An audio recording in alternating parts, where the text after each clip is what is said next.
Yeah. On-chain revolution, you're not bullish enough. On-chain revolution, you're not bullish enough. Every day we steady looking at the market, and we gon' tell you how to get started. Chain abstraction, fear and greed index, always looking at price action. Roll call in advance, you don't even gotta mention. Swap it in the deck, you're not bullish enough. Trade it in the segs, you ain't trenching enough. We do that market recap. Too much Bitcoin, gotta go to rehab. Shizzy and Yagobi. On-chain revolution, networking the art. Every day we go live, baby, you know where we are. We mention all the networks and the crypto. Need some more liquidity. Flipping and trading is the recipe. Too many protocols to count. I get high and I'm never coming down. Number go up, then I'ma say peace. Yeah, you thought that I was gonna leave. Yeah, we just getting started, man. On-chain revolution. Every day. Bring the beat back. Eyes everywhere, gotta be careful with volatile meme coins. You can get some bread if you round trip it, then you gon' regret. All this information in my head. BYOR, touch grass instead. Nobody really knows how it's gonna end up today. Somebody gotta tell you what's happening today. I don't let the money change me, no way. On-chain revolution, here to stay. Yeah, Sam Sage, man. Voodoo 2 on the way. Yeah. Nicky's.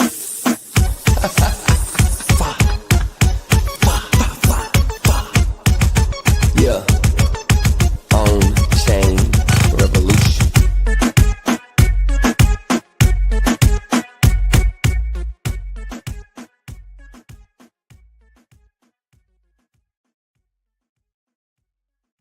On-chain. Hey, on-chain revolution. Bitcoin not an illusion.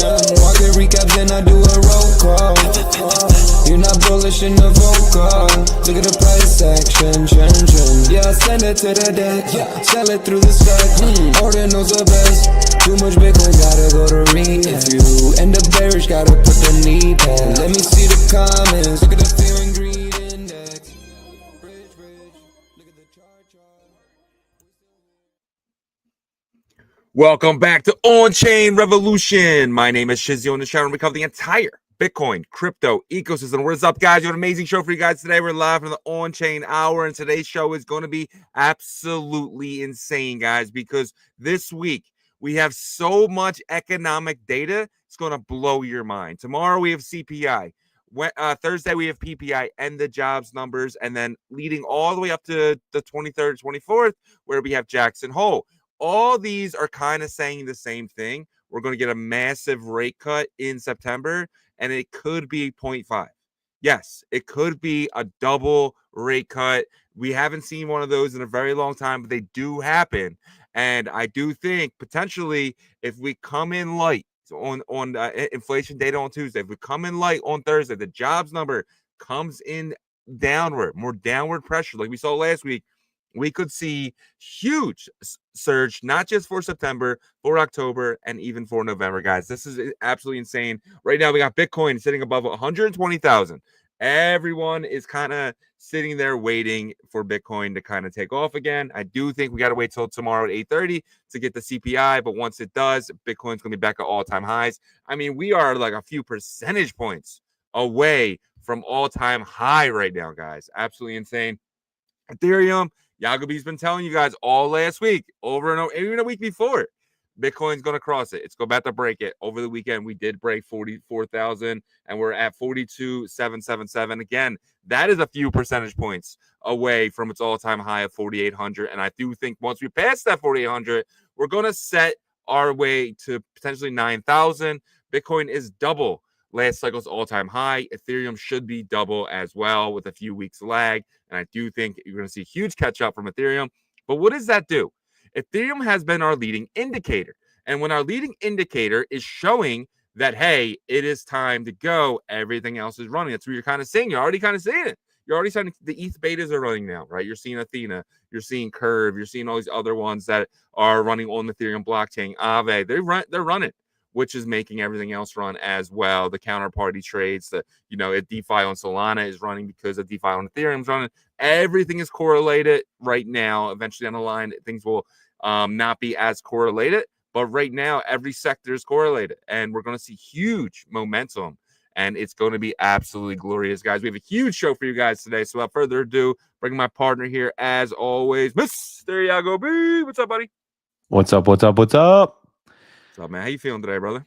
I feel good. I feel good. I did have a slight injury playing too much golf.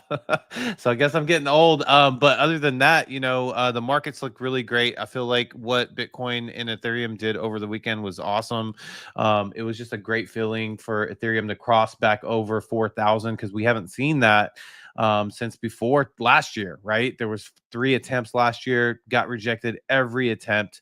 And this year, you could tell it was just like boiling up, and the pent up demand for Ethereum it was there. Now, Tom Lee had a lot to do with that, and these treasury companies purchasing Ethereum. But I love to see how it really thrived and jumped over aggressively the $4,000 mark, because we got to 4,400 we touched, and now we're kind of hovering around 4,300. So I'm excited to get into the show today and really talk about what the next 4 months looks like, the next going into Q4. And I think it's going to be exciting because there's so many things happening, guys. Yeah, 100%. Let's get into the first topic here. ETH set to explode in August. Bitcoin above 100K since May 8th. Where are we in the cycle? Let's go to the first thing there with ETH hits its highest close since December of 2021. Absolutely insane weekly close. So we did have, candles that went up, but this is the first one since last cycle, man. The weekly close is the most telling tale, because that is, that's the number one spot. That's where you want to be. People who zoom out, everyone says zoom out. What do you zoom out to? You zoom out to the weekly. I think monthly is a little bit too far zoomed out. I mean, but the weekly is exactly what you want to do, and we're kind of seeing ETH kind of get the numbers we haven't seen since last cycle.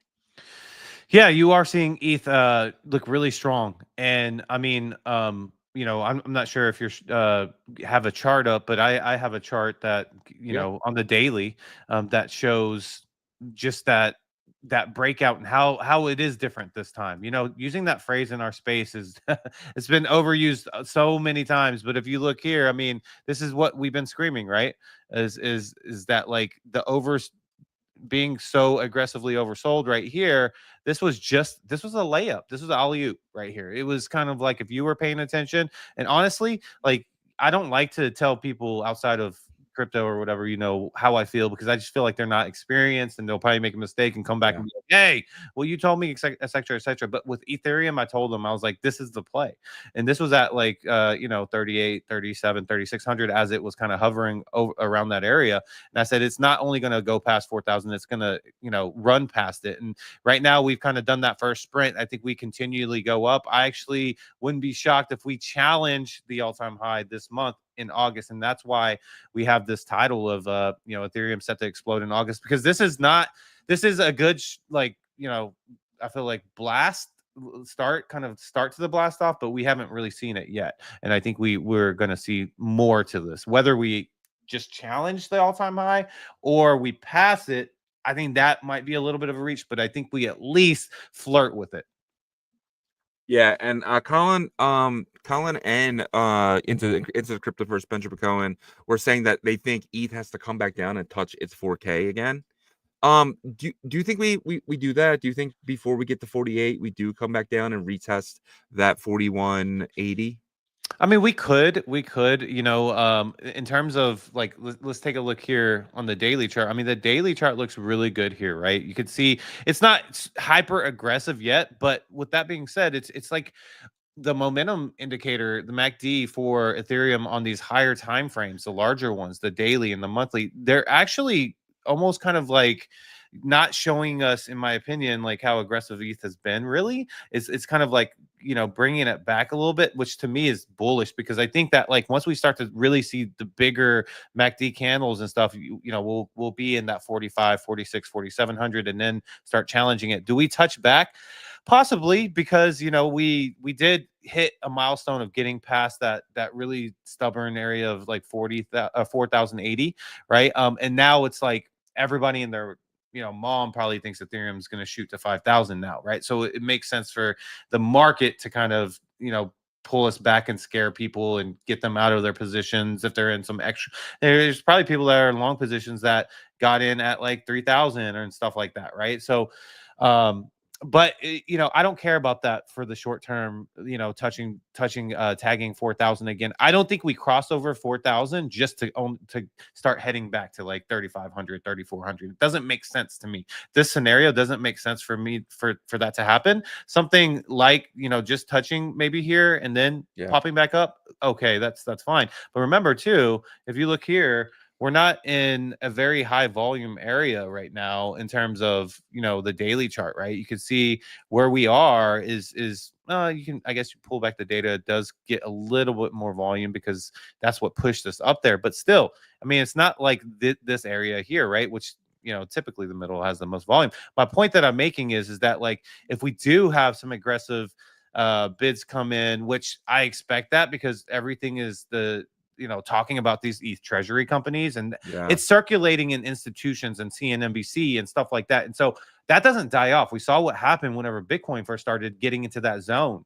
Ethereum, like Bitcoin talking about institutions and ETF and stuff, it took a little bit, but then once it got into that zone of like institutions were like, we're here, we're doing this, we're making profit, we're doing it is hard. Even till this day, it's in the title. Like we haven't been under $100,000 for Bitcoin since May 8th. It's consecutive days, literally. It's closed on daily candles, over 100,000. So I feel like ETH is starting to get into that like hot zone to where there's too many institutions talking about it. And it's actually even more bullish than Bitcoin because it was in like when Bitcoin first started getting to that, right? So I feel like, yes, we might have a little slap pull back, but I think it's going to be very temporary. And I think we carry on. And that's why I think we actually have a shot at challenging all-time high this month. I do expect a pullback in September at some point, just because I feel like we've been running so hot, and then we're going to continually run hot. There's got to be a breather, but I think it's going to be not like the pullbacks that we saw last year. You know what I mean? Or even earlier this year. I think it's going to be more of like a calm down, get a little bit boring, something like that. And then I think we carry on because you got to remember forward-looking markets. With possibly, like you said, double rate cut or, a rate cut in September and then the following month, consecutive. I think that we just have that break and then that little chill down period and then we continue on. But nevertheless, if you've been here the entire time, you've been through like stepping in the quicksand, the molasses, the being in like just thinking. So something like a little cool down period is nothing for us. You know what I mean? We're fine with that.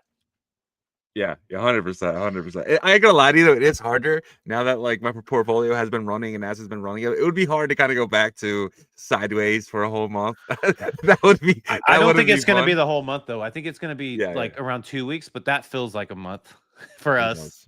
It does. It really does. All right. So the next part of this is Bitcoin above 100K. You kind of got into that a little bit.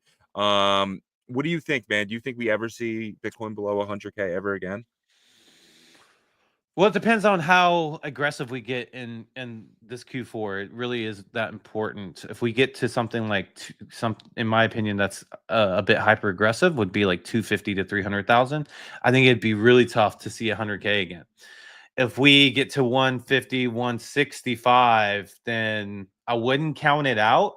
But that would be also if 2026 isn't necessarily that bullish, then I wouldn't count it out, right? Like, so I think we need more data and a fill out of what 2024 is going to be like, which is impossible to do because we can't go into the future. But I think seeing 100K is like, if I had to put a percentage on it, and it depends on how Bitcoin really performs peak Q4 this year. But if I had to throw a percentage on it, I would say it'd be somewhere around like 30%, below 100K.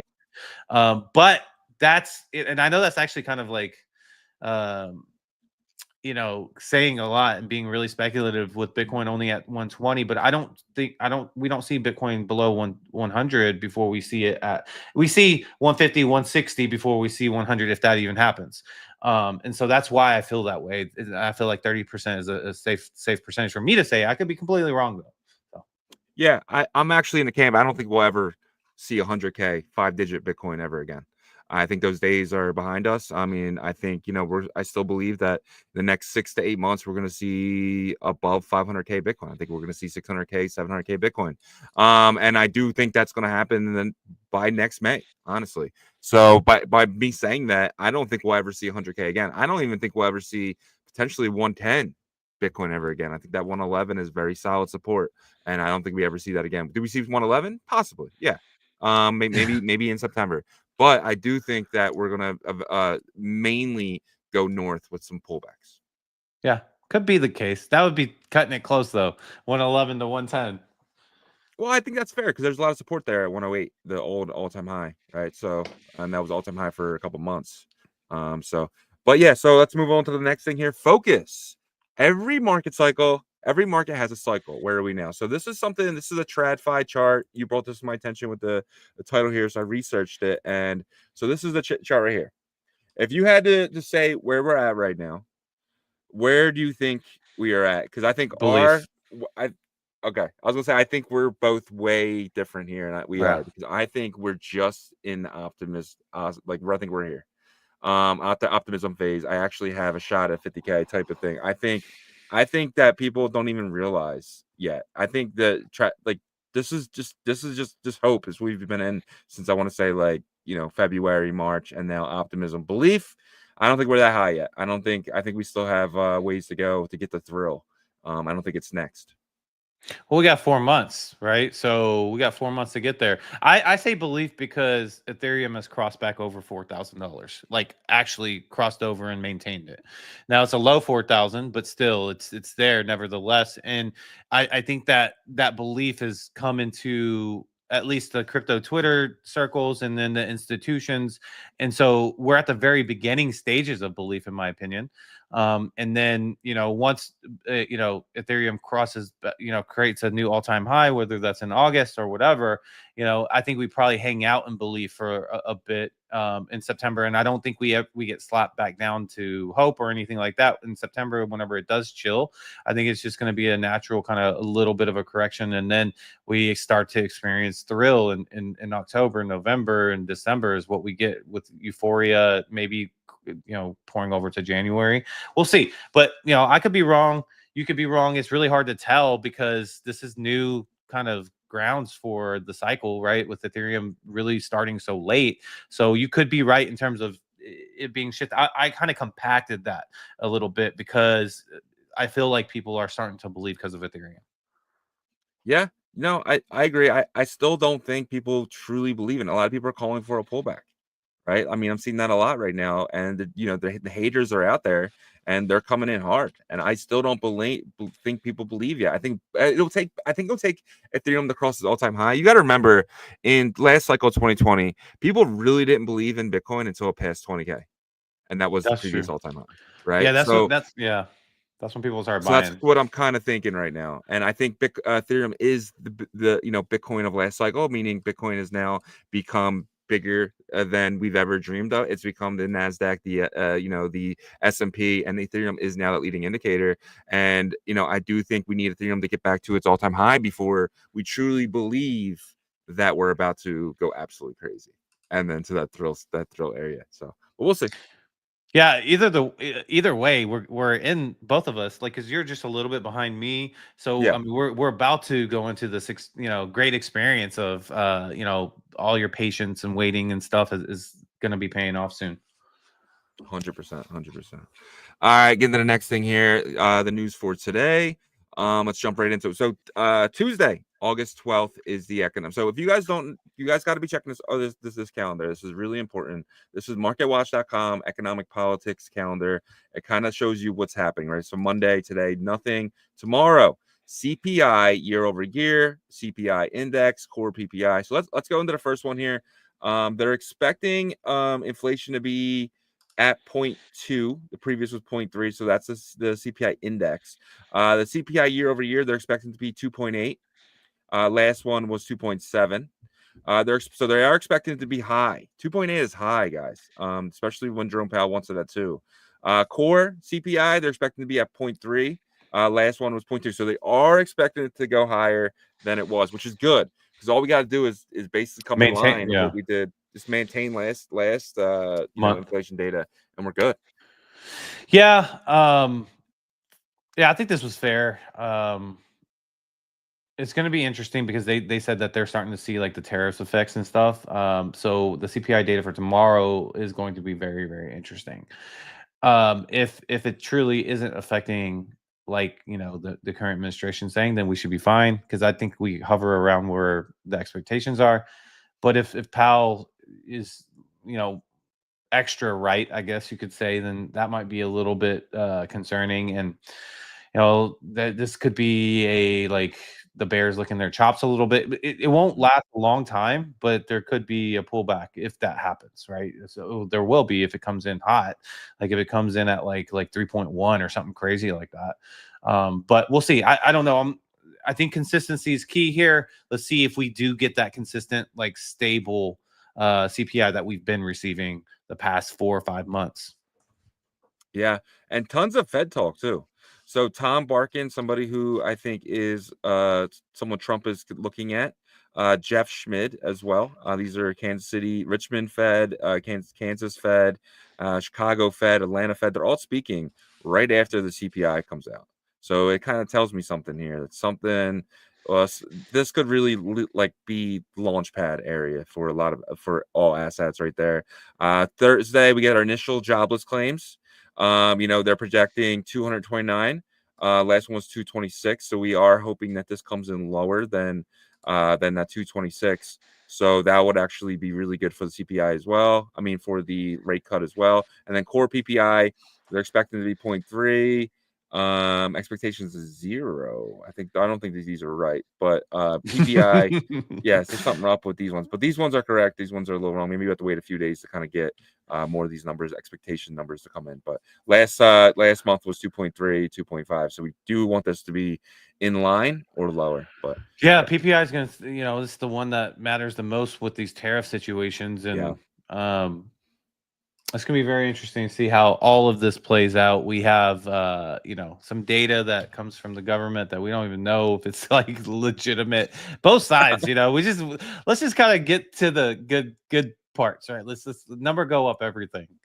100%. I'm ready for that, dude. But so Polymarket is saying 82% chance of a rate cut, Went down a little bit. 75%. Yeah, it did. I think people are just gearing up for tomorrow, right? I do think that potentially this is 99 tomorrow. And I do think that potentially we're at 50 for 25 and 40 for 50%. I think it's going to come in shockingly lower than expected. Yeah, that would be great, right? If we have the good numbers and then they change it, because at that point the CPI data has come through, and then if Polymarket changes it to 90, I would say 94, 95 and above, it's pretty much a lock at that point.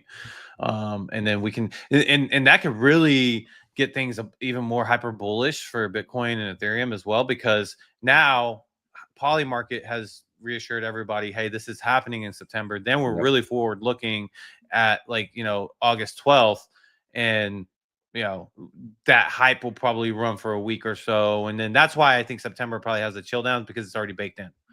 Yeah, 100%. And then October, so after that we got 45 days later we get the next one, and that's showing about a 63% chance of a rate cut for October. This could be in the 90s as well. After we get potentially we get because I don't think you can go from like a half point to 0. I think you have to go half point, 25, and then that'll take us into potentially rate cutting cycle that leads us into January potentially, and kind of everyone questioning what he's going to do in January. But he only have so much time left before the new Fed chair comes in a few months later. So really excited for that as well. I think next year's gonna be super bullish, guys. New Fed chairman, Trump administration 1 year in, leading up to the midterms, they're going to want the economy to be absolutely insane, right? Everything at an all-time high going into midterms. So I think that's really what's potentially going to happen. Yeah, not just that, the industry is going to be different, in my opinion, if we're looking at this time next year. And so I think everybody that's been paying attention this entire time is going to benefit immensely. Even if we have like this blow off the top Q4, you have to remember the industry is being molded right now. You're talking about real world companies. You're talking about revenue reporting. You're talking about next year at this time, we're going to be probably talking about some projects that are just like we look back and we're like, wow, that's crazy. Yeah. So Yeah. everything is changing in a good way for at least us for the short term. And when I say short term, I mean 2 to 5 years. 10 years down the line, I can't talk about like what the power struggle is going to be between, you know, institutions and retail. But for now, retail is going to benefit because we're going to be able to learn and stuff and like that. But let's degen while we can degen right now, leading up to Q4. And then next year, we'll have a totally different approach. I bet you will have a little bit of degen and a lot of like big companies and stuff coming in. 100%. All right. So the next leading indicator here we always kind of talk about is the global M2 money supply. It is back on the rise again, nearing all-time highs. It is telling everyone Bitcoin's going to hit 360K. This chart is the Bitcoin US dollar. But then they added the money supply on top of it. This is not, you know how Colin does a 80-day delay. It doesn't have that. It doesn't have that. So on it's live. just regular. So this is it's a live chart here, which I thought was very, very cool because we do have a lot of running room here to kind of catch up. As you can see, it was below for a while Bitcoin's price action, and now it is above it, and we could potentially see a huge catch up, which I think what's about to happen that could take us into, you know, potentially here. I mean, we could have huge candles here over the course of the next couple months that really take us closer to that 360. And I do think money supply goes higher, especially with the beautiful new bill going through and everything that leads with that. I mean, that's set to add $2 trillion to deficit alone, right? So we'll see really how high we can go. And countries are still printing money, man. They're still printing money. They're not stopping. Yeah. And this is just a post-COVID thing, I think, in economies trying to stabilize and get, you know, build good, strong consistency and growth. And that printing has to happen after what we went through, right, 4 years ago. But with that being said, you know, that this is perfect because the M2 supply does tell a lot. And, you know, what it just keeps going up, right? So you zoom out. Once that really starts to show like an actual downtrend, then you got to really start planning and saying, okay, how is this going to affect Bitcoin, Ethereum, and some of these other major blue chips and stuff like that. But as for now, that's a great sign that the M2 is you know, poking back up and using, and the trend is still an uptrend. So 100%. Because I mean, if Colin's right and it's 80 days, right? It means we have 80 days left at least. So, but who knows in 80 days where that chart is then? And we have another 80 days, right? So, but we'll see. But that's another leading indicator for us right now. So we've been talking about that. I reached out to Colin and I asked him for an updated chart because I missed his chart, but it's so outdated. I don't want to show it. So because he did new ones, but they have all these other crazy lines on them and stuff, and S&Ps on there, and I just didn't want to show it. It's really confusing. But let's move along here. Strategy bought 155 Bitcoin for $18 million. That now holds 628,946 Bitcoin worth 46.1 billion. Strategy found some money in the couch here. This is a very low purchase for Michael Saylor. Well, the whole idea is that they have to just keep buying, right, to show face. They have to. They're like, you know, even if it's small buys, it's like the confidence is still there. I think that's what this is, right? Is just kind of continuing that journey of acquiring Bitcoin.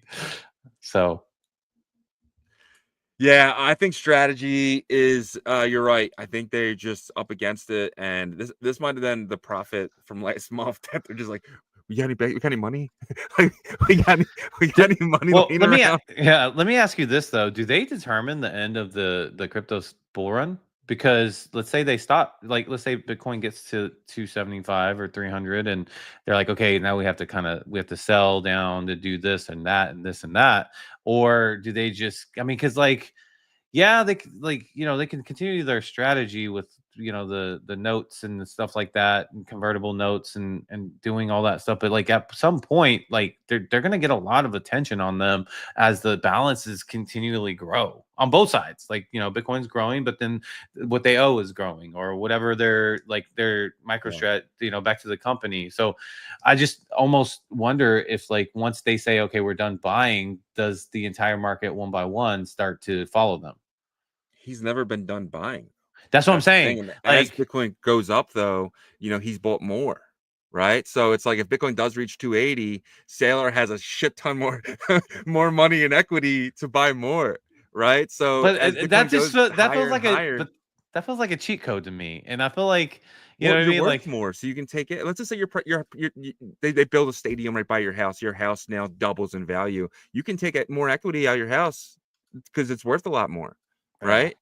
So it's kind of like that. Think about that for a second, right? Yeah. If your house doubled in value tomorrow, you'd be stupid not to take 100K out, right? No, And so yeah, I agree with that. But should there be any like diversification with what they're doing at all? You know what I mean? Just in case, like, you know, well, you think you have the best asset. Why would you put your money in anything else?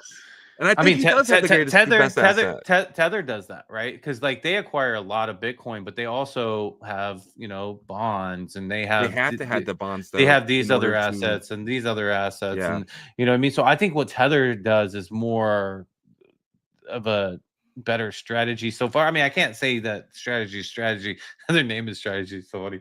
I can't say that their strategy is broken because it's not yet. But Yeah. my point is that I don't know, man. I just get a little nervous whenever I think about like if they do stop buying one day. Yeah, I don't think he'll ever stop buying. And that's the thing. I think he's just so. One thing he said though, or I don't think a lot of people heard this, but he said Ethereum is the second best. He finally said it. Ooh. What if he starts buying Ethereum? What if he says we're happy with our Bitcoin allocation? Yagobi's right. We want to diversify, and goes into Ethereum. I'll say you need to hire me as for a consultant. No, I'm just kidding. All right. Let's move along here. Coinbase, something we talked about last week, but there's something in this that I totally missed. And shout out to the Daily Bone podcast because they brought it to my attention when they were talking about it today. So we do know about this, right? Millions of assets on Coinbase app, every asset on base, faster and faster, easier access on-chain trading. Tokens go from launch to available on Coinbase in moments, all available in the same Coinbase app with DEX trading rolling out now starting in the US. So we do know we see base, right? But let's zoom down a little bit. And what do you have here? Coming soon, more assets, more countries, and Solana.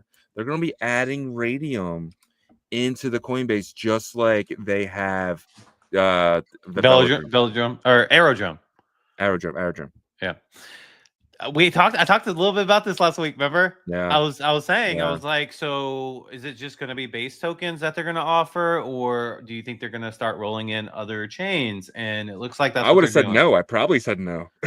Yeah, I can't remember what your response was, but I think it was kind of like, yeah, probably stick with what they're, you know, they know best. But at the end of the day, it's more about market share, right? And it's more about like, okay, if you're doing this, then if you're not going to do it, then some other centralized exchange is going to do it first. And so I think they're all already doing this. They're all thinking about, okay, you know, Solana demands a lot of volume.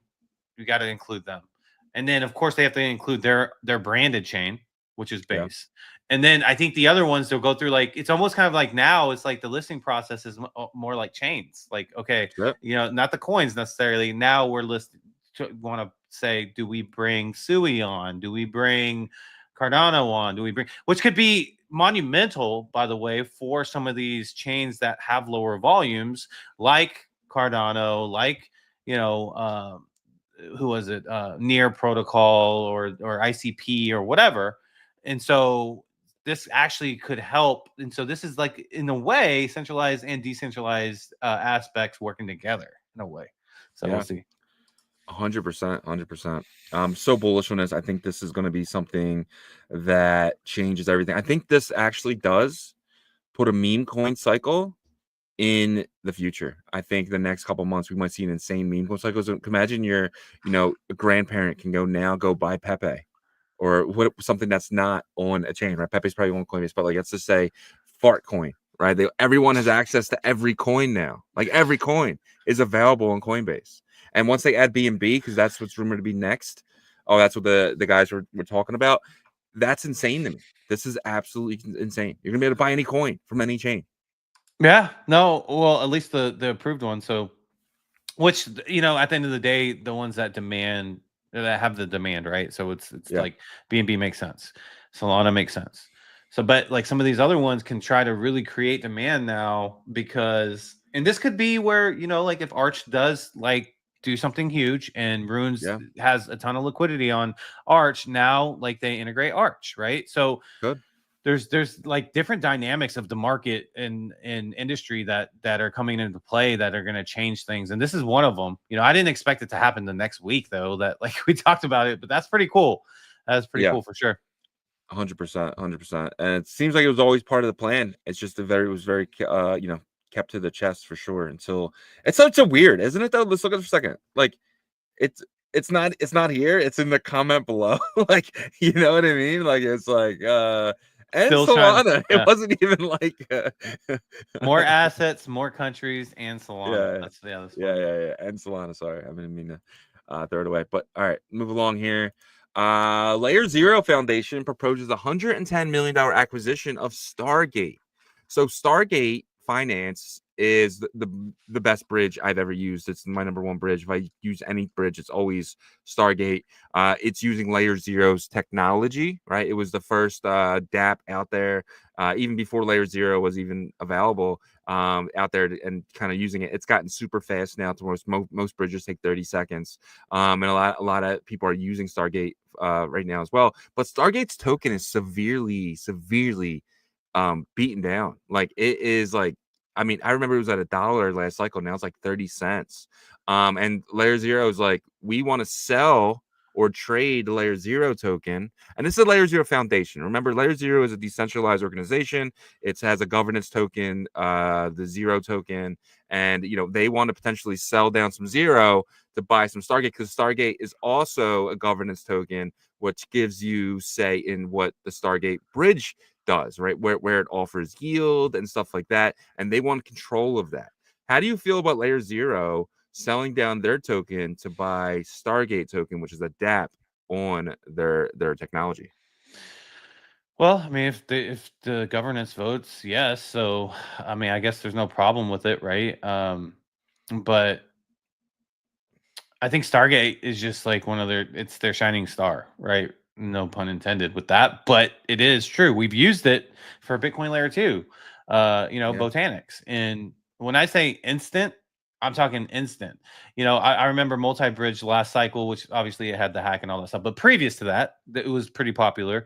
But you would wait, 5-10 minutes, depending on how backed up they were. Dude, this one, like when I bridged to Botanics, it was literally a click. I clicked over to the other browser and it was there. I mean, so you're talking within seconds of bridging, and to me, that's crazy.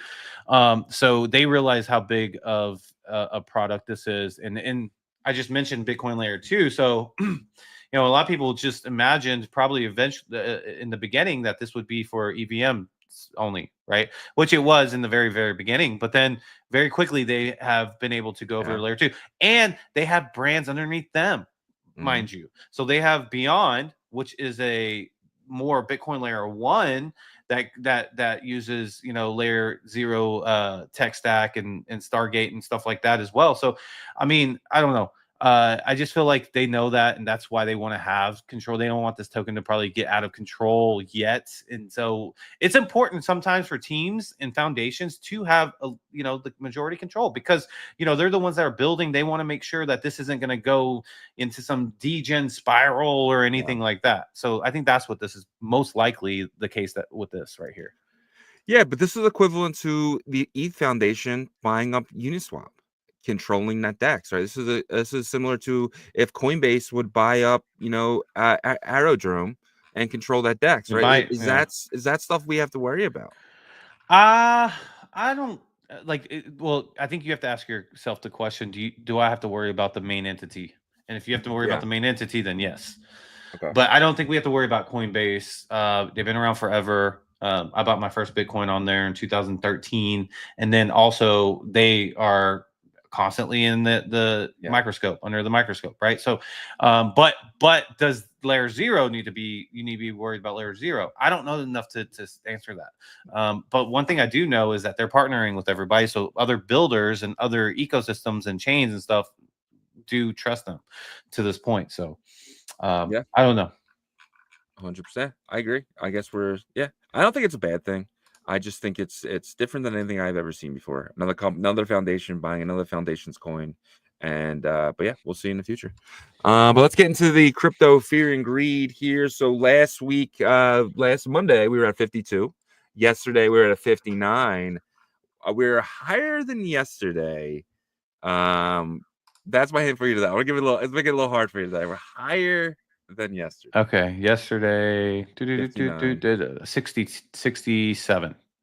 Oh, I felt like you were about to say it. Oh, I felt like you were about to 62. say 62. I was about to say 62, but I thought I was short on that. Okay. Yeah. So 62. I think you're right though. I think last night at 8 o'clock, I think I was feeling 67. Honestly, I'm feeling a lot higher than 62. I don't know how it's got stuck at 62, but this should have been a maybe a moment that shows that, oh, okay, everything's pumping too hard right now.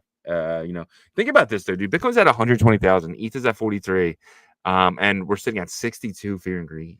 Yeah, It's well, I think insane, bro. whoever does the degen meter or collects the data, all of you degens are being responsible, I guess, is what it seems like. You're kind of like, hold on a second, let's pump the brakes here, because that's what it seems like to me, right? I mean, ETH is running right now at 43.10, right? And so tonight, if ETH gets back to like that 4,400 and it continues to hover around there, 67 tomorrow. Let's go. Sign me up, baby. I'm excited now. I'm excited for the Bitcoin price action. Let's get into that right now. So let's get into the Bitcoin price action and crypto bubbles brought to you guys by Artura.finance. Artura. Head over to Artura.finance, guys. I'm telling you guys, they have like 19 people that have been playing on there so far. So you have a huge opportunity to get a huge drop. Points or whatever. I don't know. But you have a huge opportunity. Don't be stupid. Don't miss this opportunity. Get over on Botonics. Use it, and gotta remember, Botonics is going to be dropping Bitcoin too. So get over to 2100 at Bitcoin World. Artura, they're still grayed out right now, but they're going to be dropping really soon. Really looking forward to that, because we're going to do a full airdrop video on everything on Botonics, and that could be huge for you guys. All you gotta do is follow along and just do what I do in the video. So definitely want to check that out when we do drop that. But check out Artura.finance today. Absolutely excited with what those guys are going to bring. Remember, you're going to be able to trade Bitcoin fungible tokens with leverage and perps on Artura. So super excited about that. But before we get into the Bitcoin price action, we need some help from you guys on the X side. Let's share the space, guys. We got to get more people from X in here. Hit that like as well on YouTube. Smash that like for us. That helps us, as well as making sure that you sub to the channel. Sub to the channel, turn your notifications on, and then Abstract, share this link. Let's go, Abstract fam. And then we got, of course, the Spotify, Kick, and Twitch groups as well. We appreciate each and every one of you guys. Help us out a bit with that. But let's jump into some Bitcoin price action, and we're going to get into Ethereum as well. We're going to get into all of it. So it's going to be really fun. And don't forget that we do have Jeff on for Merlin Monday, the founder of MerlinChain, here about 20 minutes from now. So let's take a look here at the hour chart for Bitcoin. So the hour chart for Bitcoin doesn't look super great, but that's after having a really strong push up, overnight into the morning. It really started yesterday at 4 p.m. and got really hyper aggressive late last night. And I'm talking Central Time. And then, of course, like we had the sell down this morning, but we reached all the way up to 122 yesterday. And now it seems like we're, slowly trending up. I don't know. This doesn't look too big, but also we're still in sell pressure. So that's probably why these candles are a bit smaller. So let's see if we can get out of the sell pressure, get back into buy pressure. But let's take a look here at the support and resistance levels. We are hanging above the 50-day EMA, so that's a good thing.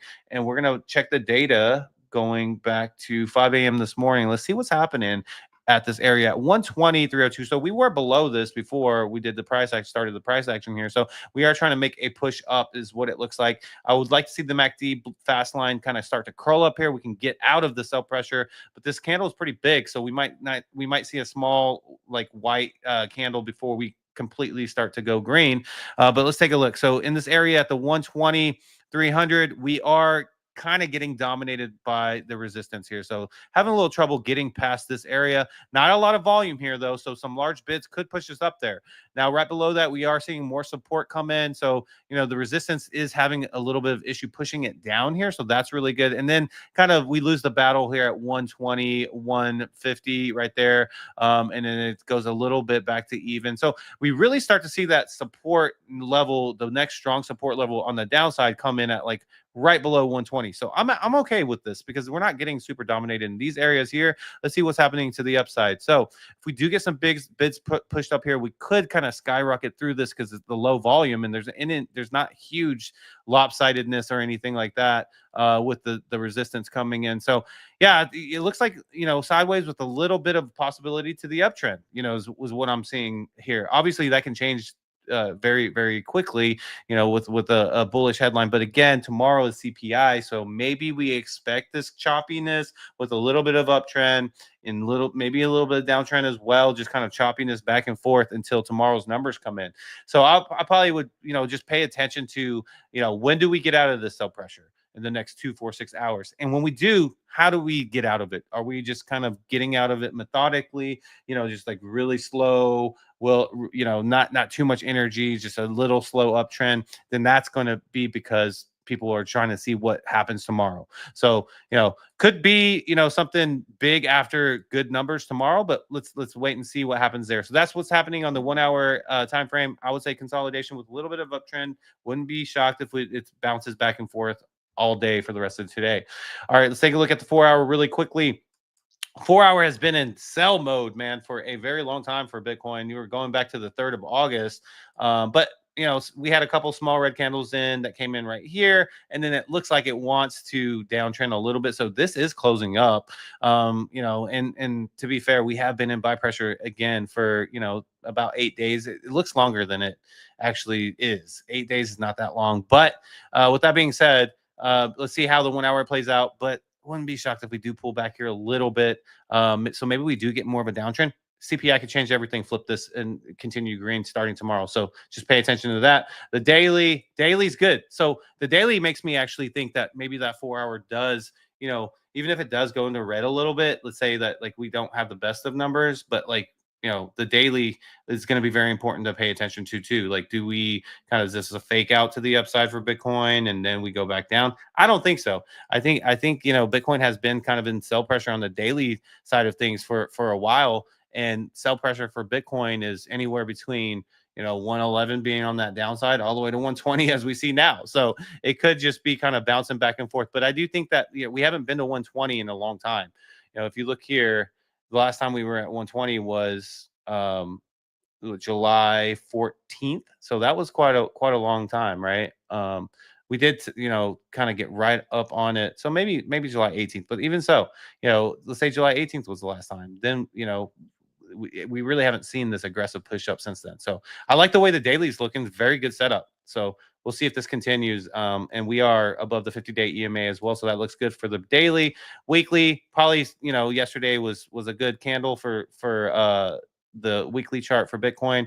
We've been red, green, and we'll see if we can, you know, break out of that, you know, flip-flopping for this week. So Sunday night is Shizzy typically will do. This Sunday is going to be an interesting stream. Make sure you join that one. I'll just say that. But we'll also cover the weekly candle on that one. I'll be with Shizzy on that one. But yeah, so I think Bitcoin looks good. Bitcoin looks strong. You know, I did say, you know, between 120 and 130. This was like in June and May. And I was saying that, you know, between 120 and 130 would be like that high for the summer, or like kind of heading into September. So we're still there. We have that opportunity. Let's see if we take advantage of that for this week or maybe next week. But then after that, you know, after August, I do see September kind of being a pullback in general. All right. New chart today. It's called the Total 3. Shizzy brought this up to me. So it's everything besides Bitcoin, Ethereum, and I think it's what? The third one is I think it says it has a dollar sign. Stable coins. Okay, yeah, that's what I thought. Okay, so everything besides Bitcoin, Ethereum, and stables, and you're looking at the market cap right above so basically alt markets, guys. This is what this is, right? And you can see on the weekly, it actually looks pretty good on the weekly, guys. Yes, it's showing a little bit of a, you know, exhaustion here, but I am in the camp that Ethereum is going to actually continually have a good August, even if Bitcoin doesn't have an explosive August. Ethereum will, in my opinion, and this will follow Ethereum more than it follows Bitcoin for sure. So this looks pretty good. You know, staying above the 50-day EMA on the weekly is a amazing. I love that. You know, we dipped twice into the channel before. It does look like there's a cup and handle forming here, possibly, right? I don't know if this is the handle here. Maybe that's the handle that people are talking about. Let's take a look here. I'm going to redraw this. If you go to the daily, you can see a better handle. Something like that, right? Something like that. So let's go over to the daily here. Yeah, that's gonna look horrible because it's I hate that about I wish they would just give me like a new chart. Yeah, but yeah, so the daily cup and handle. The handle. This is the handle right here, like that. Right. So there's the cup, and that red is the very bottom of the handle. There you go. Keep going. Yeah, there you go. Yeah, so I guess it's kind of these cup and handles. You got to draw them a little different sometimes. But yeah, so this is what they are calling for. You know, there's other channels calling for this for the alt markets, and I think a lot of people would be very happy if we saw something like that, right?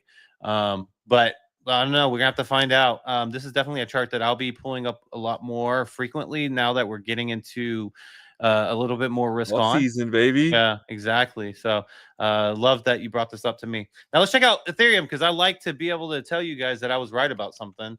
And it is the daily chart for Ethereum is the one that I get to boast about a bit. And yeah, it wasn't super hard call, but what I was saying is that, you know, we saw these 3 attempts in 2024. We saw the dramatic overselling of Ethereum. Everybody spitting on Ethereum, punching Ethereum in the gut, laughing at it this entire first 4 or 5 months of 2025, and then started pulling up. And now we are starting to experience we're not there, but we're going to experience overbought. And, you know, we're just at the very beginning of that, in my opinion. And that's why, like, even if we do touch back here at 4,000, I think we bounce hard if we do that. But I don't necessarily think that. I think we might go a little bit sideways for the next, you know, week or so, and then we explode out to finish the month off. And then I think September is kind of that chill month. So like I said, I would not be shocked we attempt, or at least challenge somewhat of, you know, getting close to the all-time high. Even 4,600, I'd be happy with that, something like that. But we got about 2.5 weeks left of this month. Let's see how it plays out. But Ethereum looks really good. You know, it looks really strong. You know, one is not like the other 3. As you can see at the attempts, we are officially staying above the $4,000 mark, which we did not do all of 2024, right? You can see right here.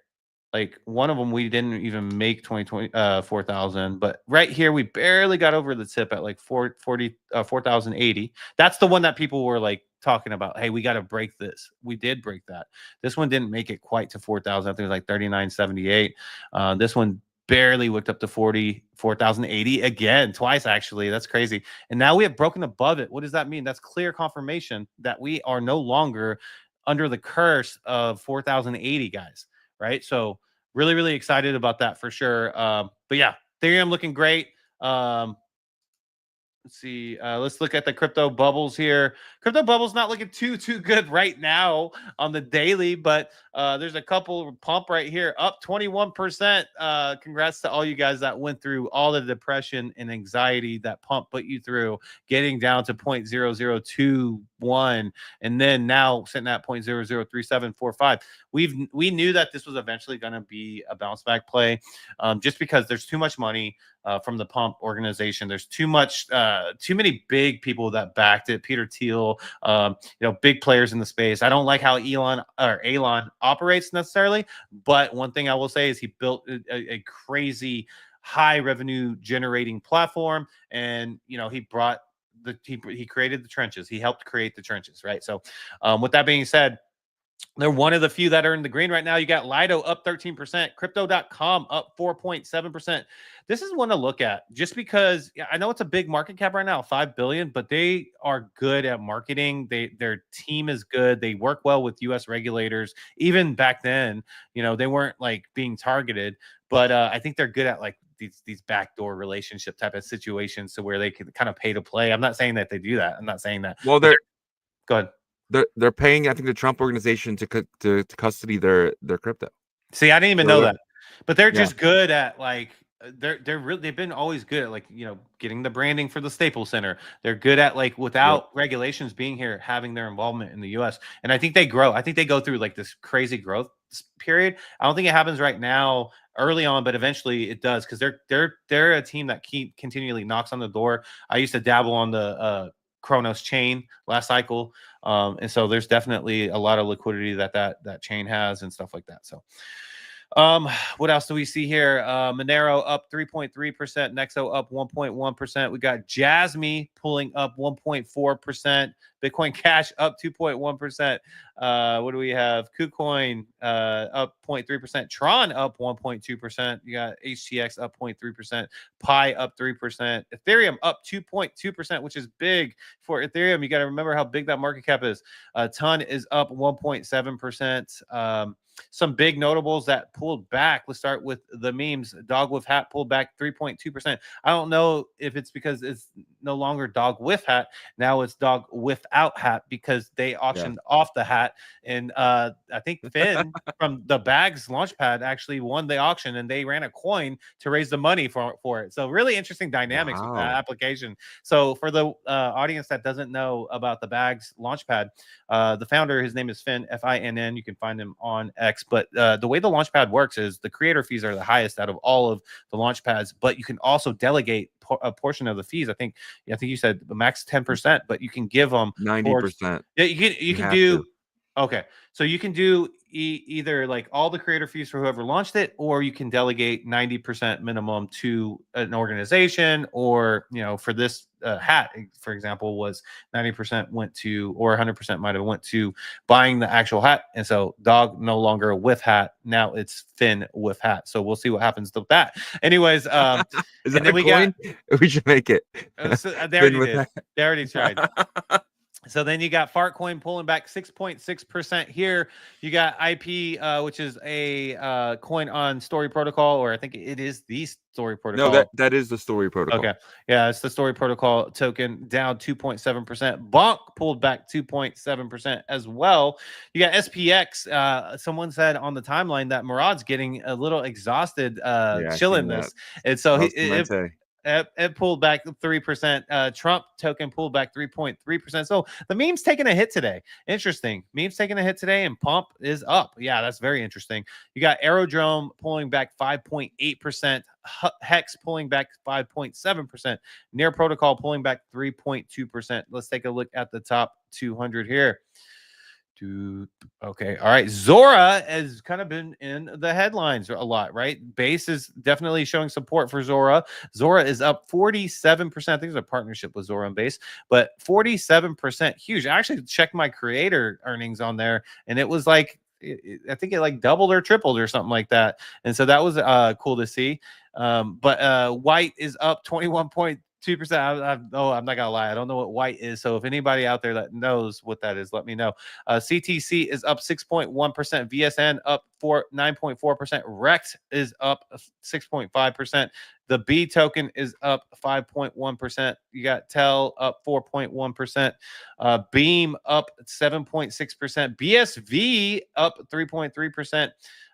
Cubic up 3.3%. FTT, when this is in the green, the degens are out and about, is up a 1.9%. Justin Sun's token, well, not his, but a protocol on his chain called Sun, is up 0.8%. Move is up 0.7%. Brett is pulled back 3.8%. ZBCN pulled back 5.8%. Pulse X pulled back 2.6%. You got Core DAO down 4.6%. Where is our guy at Dog Go to the Moon? I don't see him. Is he on the first page one now? It's on page 2. Oh, there he is. Dog has pulled back 2.3%, but that's after a pull up. We didn't do the crypto bubbles over the weekend. Dog has pulled back 2.3%, but it got back over 300 million. So that is obviously a good sign. Let's see. Yeah, it's $350 million market cap. So that's good. But yeah, that's going to wrap up the Bitcoin and Ethereum price action along with the crypto bubbles. I hope that helped you guys out.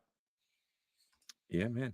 All right. Let's kind of get into the next thing here. Let's get into the roll call. Every day we like to showcase the first is first guy here. So I can just actually show my screen for the first time in a week. Malam Yuri, congratulations. You got your third win of the year. Webdro won on Friday and 1 plus X equal 1 on Thursday. Shout out to you guys, man. A lot of ones last week. It was really cool to see. Really, I want to, I love Webdro. I love Lackey Lukey, but it's cool to see other names on here as well. But you got to fight them. Can't win it. You can't give it. They're not going to give you anything. These guys are absolutely awesome. But shout out to Malam, Yuri, and shout out to Webdro as well. But let's jump into the rest of the comments here. Malam Yuri says, hello. Is this a win? What happened to my earlier message? Yeah, the Reaper got it. We came in this morning like, oh, there's no comments. This is so weird. So we are glad that you got it. Abstract is here. Shout out to Abstract. Chips and Dip is here. Satoshi Nakamoto is here. Vader Time, my guy. Bitcoin is truth. Legendary. K99 says bullish. I agree 100%. Choda says ETH new all-time high this month. Yeah, I think so. I really do. Chief Axel is here. Shout out to Chief Axel, my guy, super fan. GM. Absolutely love that you're here, buddy. Appreciate you. KDN is here. Shout out to KDN every single day, man. It's awesome. Then we got Cash Cats. Bring in the coffee and the donuts and the dog go to the moon. Shout out to Cash Cats, my guy. Appreciate you, my friend. Janito is here. Shout out to Janito. No is here. Claudia says, hey, GM, did you guys check Nat DMC Nat recently? So I talked about that last night on the live stream. I am not bullish on that. I think the miners are a bunch of scumbags. I am not bullish on that. The miners are a bunch of scumbags, guys. Once this thing goes high enough to where it's worth for them to just dump it, they're gonna dump it for half the price, right? This thing is going to get ripped. It's basically fractal all over again. But we'll move along again. Rick G is here. Shout out to Rick G. Glasshopper is here. Tim Baker, AOD art himself. Shout out to you, my friend. Tim Baker says, I got reaped. Yeah, you were that first comment. You did get reaped. Myself is here. Shout out to myself. Mo ICP is here. He said, Odin flying 290 Bitcoin yesterday. 100. Woo! Yeah, dude. Pepe Odin is like 120 now. Oh my god, crazy, bro, crazy. Mo ICP says true, same. ICP Definity, yeah, ICP owns a little most of that Definity. Runesdex is here. Shout out to Runesdex, my guy. Appreciate you. He says pump it. Justin is here. He says what's popping, Justin. Runesdex says imagine trading BSV in 2025 wearing a mask. All right. Seth is here. Shout out to Seth. He says so many new people, bigger CT accounts have gotten to dog. Yes, I'm noticing that as well. Claudia says bitmap style, man, miners print bit. Yeah, that's why bitmaps haven't. I mean, they're at $8 right now. They're the lowest since I want to say 2023. But that's not the reason why I'm not very bullish on the bitmaps either. But let's jump into our next topic here, our next segment here. So every single week, we are lucky enough to have the great guys from MerlinChain join the show. MerlinChain, they're doing a lot of major moves right now. They have the Wizard AI. We're going to get into that a little later. They have the Bitcoin DeFi over there where you can take your Bitcoin and you can earn up to 21% yield on it. And not to mention they have the Merlin. You can earn 15% and 45% depending if you want to lock it up or not. And then that is up to you. And on top of that, they're building some really, really awesome stuff as well. Talking to Jeff every single week just gets me so bullish. So without further ado, let's bring him up. Let's bring up Jeff. Jeff, welcome back to OnChain Revolution. Thanks so much for being here, sir. Yeah, good morning to you guys. And I think, Bitcoin finally had a breakthrough. I think last time we were talking about, can it stay at 116, 118? But I think right now it's super bullish. Ethereum is close to its all-time high, which is crazy, because I think, probably a couple of months ago, people thought, Ethereum cannot go back to all-time high. But right now it's very, very close. Yeah, no, for sure. It's pretty close, I would say, right? Because the all-time high is 4,800. I'm in the boat that thinks that we challenge that in August, because if you look at the monthly chart of Ethereum, you can see that it's been really suppressed and all that stuff. So I'm curious. Do you think that in August we could challenge 4,800 for ETH, or do you think that's too aggressive? We've been running too hot. I don't know about August, but definitely it's gonna be over all-time high this year, I guess.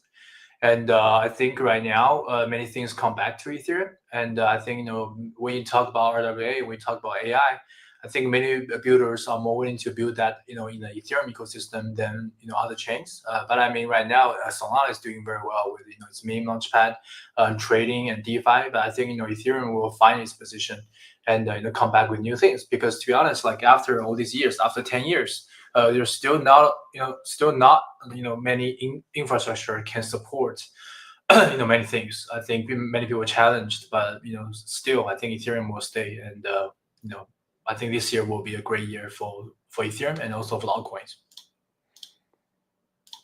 Yeah, no, 100%. I agree. Do you think that we need Ethereum to kind of push up first before some of the altcoins? Do you think we need like a ETH season? We have Bitcoin season, right, for a long time. Do you think we need like a few months of just ETH running alone before some of the alts kind of move up and catch up? Yeah, I think many projects are like having crazy moves today.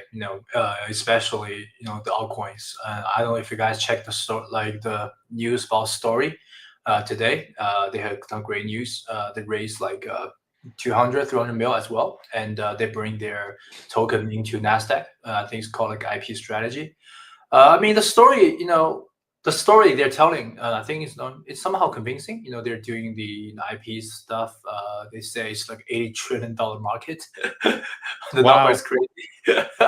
Yeah, but yeah. So, but still, you can see many projects are making some moves, and when they do, it won't be like a one-day thing, because like not like meme coins. Meme coin can be ups and downs in just like 24 hours. But these projects, they definitely prepare like a lot for the altcoin season. Yeah. But who knows? I think I mean, to me personally, I'm looking forward to it. I want to see new innovations on Ethereum, because Ethereum is a reason. I know there are many Ethereum haters, just Bitcoin. But to be honest, like Ethereum is the reason, I want to join Web3, because Ethereum is the only thing that makes sense back in days. Before Ethereum, it's just people, just like mining like Doge, like Litecoin, BCH, BSV, like XRP. But to me, Ethereum actually brings applications that allow many users to understand crypto, like back in NFT days and GameFi and DeFi. Yeah, that's a great point. Other than like obviously buying and holding Bitcoin earlier, but Ethereum did bring in, like you said, the application layer is what we're talking about. That's what people that transition from Web 2, like yourself, and being a builder in Web 2 came to Web 3. And I finally feel like what I feel like is happening is like these institutions are saying, hey, this is our cycle to be degen, and the retail people are like they got burnt last cycle, some of them, and so they're just taking so long. But anything that can solve anything in our space is number go up. So if they can make the number go up for like Ethereum and then Solana and then BNB, it will trickle down eventually, because retail will have FOMO. And when does retail have the most FOMO, and when is it the most perfect? It's in Q4 heading into the holidays. That's just kind of perfect. So this setup to me is like an alley-oop. It's like a perfect setup here. But yeah, I'm excited about it. One thing that I will say is that I do think that the Bitcoin ecosystem assets do have an opportunity. There's investment coming in there, but that might be a little bit later, maybe like either towards right when Q4 is happening, or maybe even early next year. How do you see Bitcoin ecosystem? Because Merlin's a little different. It's a hybrid. It's obviously Bitcoin ecosystem. You started here, but you had said, okay, I can't wait for the Bitcoin ecosystem to only give me success as a chain. I have to go out and I got to create my own success as well. And you guys have been doing that, but not everybody does that in the Bitcoin ecosystem. So how are you viewing success for the Bitcoin ecosystem this cycle? Maybe late Q4, early Q1 next year, or what do you view it? Like it depends on what you're talking about. If you are talking about the price, I think the price can pump any day. If someday people are deciding to buy Ordi and Sats and Dog, all these Bitcoin layer 1 assets, that can happen like any day, and you cannot predict that, because it only needs one pump. Imagine Ordi gets to $30 today, and people say, Bitcoin system, like Bitcoin ecosystem is back, without even having actual protocols, builders, products, because just because Ordi goes back to $30, and Dog achieves more than 1 billion, 2 billion. So if you're talking about that, I think that can come any day. But if you're talking about the actual ecosystem, like builders, Innovation. apps, innovations, products, I think this takes time. It takes some genius idea like BRC20 and Unisat back in days. It takes somebody to actually make innovation. And people are talking about BRC 2.0. People are talking about I think outcomes. So yeah, there's still a lot of people pushing that narrative, but this thing doesn't happen just because the market is good. Because remember, like ordinals comes in when the market was really, really bad. So that I cannot predict. Yeah. Well, let me ask you this real quick then. Let's say like Merlin or another L2, or let's say this hybrid like Arch Network or whatever. Nothing like that's directly L1. What if like Merlin has like this killer app that comes and just, because I feel like that's going to happen, but like if it comes and it just takes over a lot of market share, does that benefit the rest of the Bitcoin ecosystem? Or does it only benefit like either Merlin or Arch or these kind of scaling solutions? Yes, I also think that depends, because when runes came, do you think runes is a big innovation and great help to the whole ecosystem? I think so. Right? See, so you have different opinions, right? So Yeah. to me, I think so. I think runes it has innovations. Runes definitely brings in lots of people than before, right? But the ordinals people say, the BRC20 people say, oh, runes, they ruins everything, right? the reason BRC20 and ordinals goes to zero is because Casey launched runes. So I think there are people having different opinions, because to me, I think it's a great innovation. It brings people to the ecosystem. It's definitely like successful, in some degree. But people who doesn't have the back, with that asset will say, oh, you ruin us. So like just like people say, when we're doing staking, they think, oh, because you are doing staking, so everything you allow to stake, their price tags.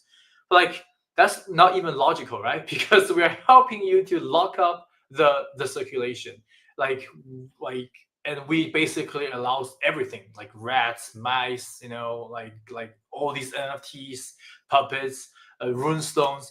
So I really think that depends, because if that happens in runes and BRC20, everybody will be happy, because these people have the bags. But if that happens in another ecosystem, like for example, if that happens with Mathing, with the Alpens protocol, some people will be mad. Yeah, 100%. Yeah. So I'm super bullish on runes for sure. I don't think it was a huge innovation though. That's one part I don't agree with. I think it was good. It is. So to your point though, it is a better experience trading. Because of transfer inscriptions. I hate transfer inscriptions if I never see one again. So yeah, you are right on that aspect. It was a better innovation because they're using what they're doing with the data and stuff like that for sure. But let's kind of jump to what you guys are doing. So we were talking yesterday. The wizard looks like it is almost ready. Could you kind of give us any updates on that? Yeah. Can you guys share the screen? We try this out. You got it, Yago?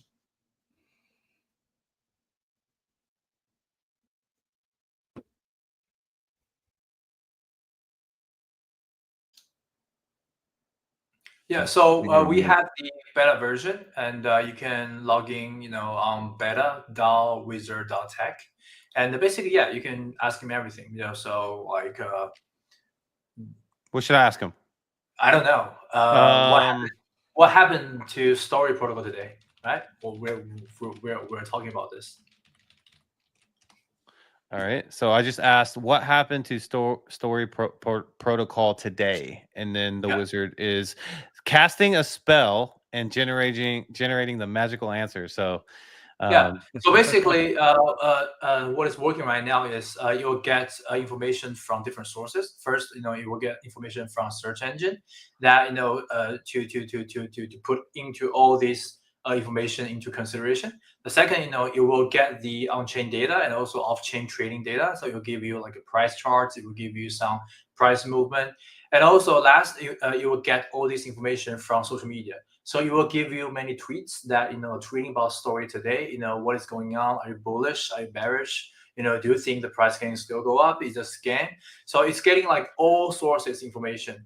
Basically, it takes like 1 to 2 minutes, sometimes 5 minutes, like a Grok or ChatGPT 5, like a deep research. But yeah, so here we go. So it's just so the last loading. part, Yeah, it's yeah. loading up. So it sounds like you guys have like 3 aspects of it, like the background, the headlines, and then the social media sentiment. Is that the approach? Yeah, and because it's not an on-chain meme, so we don't go in, like too deep into the on-chain part. But if you're asking about something on-chain, we are also integrating some on-chain data to help you, to understand, is this meme, like who's buying that meme? I heard somebody is going to launch a meme, soon. So we can type in the contract address, and we'll be saying, oh, who's buying that, right? Like who is this whale?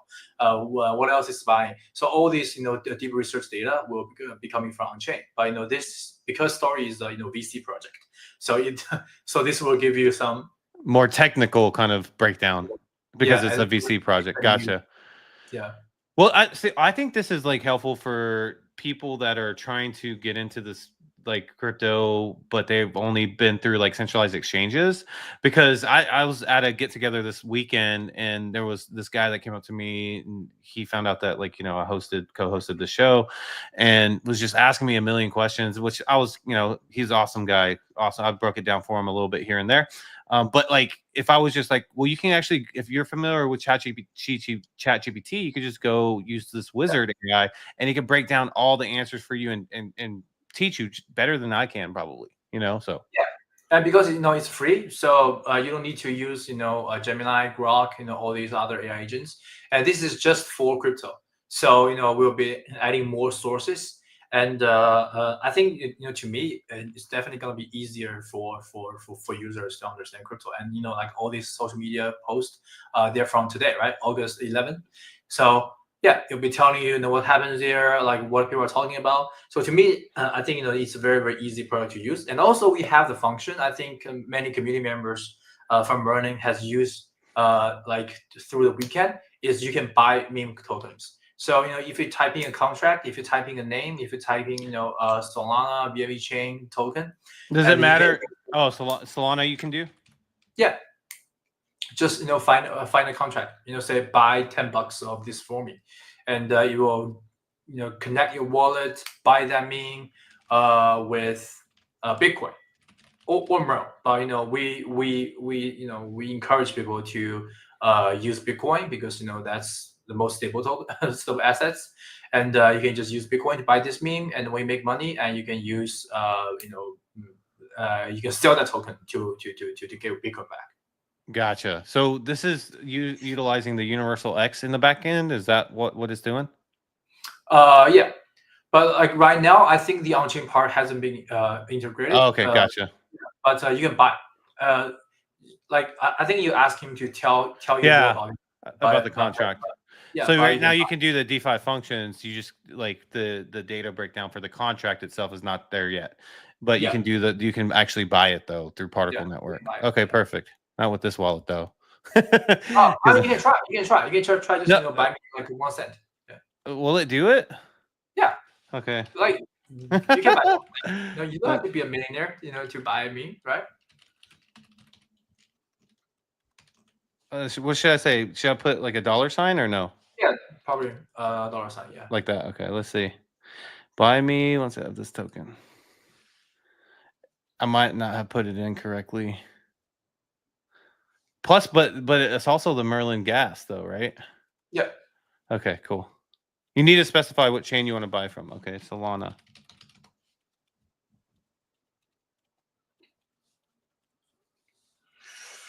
So yeah, so like right now it's a beta version, and we want users to. Oh wow. Okay. Okay, I've received a request to buy a token. Please verify. Yes, that's the token. Whoa. Believe token. Confirm. Wow, that's cool. Yeah. They just okay. Just want to make sure that this is good. Yeah, and you're actually using your like Unisat wallet, Yeah, so I'm using my Bitcoin wallet, guys, to do this. By the way. Do you buy it? Yeah. Yeah, so it tell you, using like 82 sats to buy 4.68 belief, and then you can just press confirm.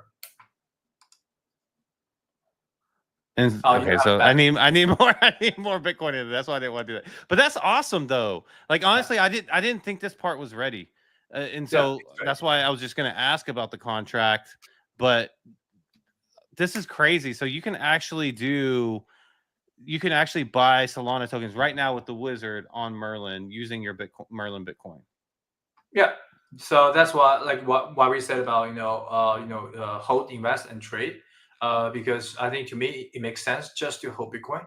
But the funny thing is, when I said that last time in the show, our community member were funny and said, "Oh, Jeff is only holding Bitcoin, not Merl." But yeah, I'm just saying, as an everyday user, I think it's very smart to just hold Bitcoin. And while you're holding Bitcoin, you can still do some speculation. You can still buy Shizy's meme, and we make some money. Just dump these memes, to Shizy's face and get your Bitcoin back.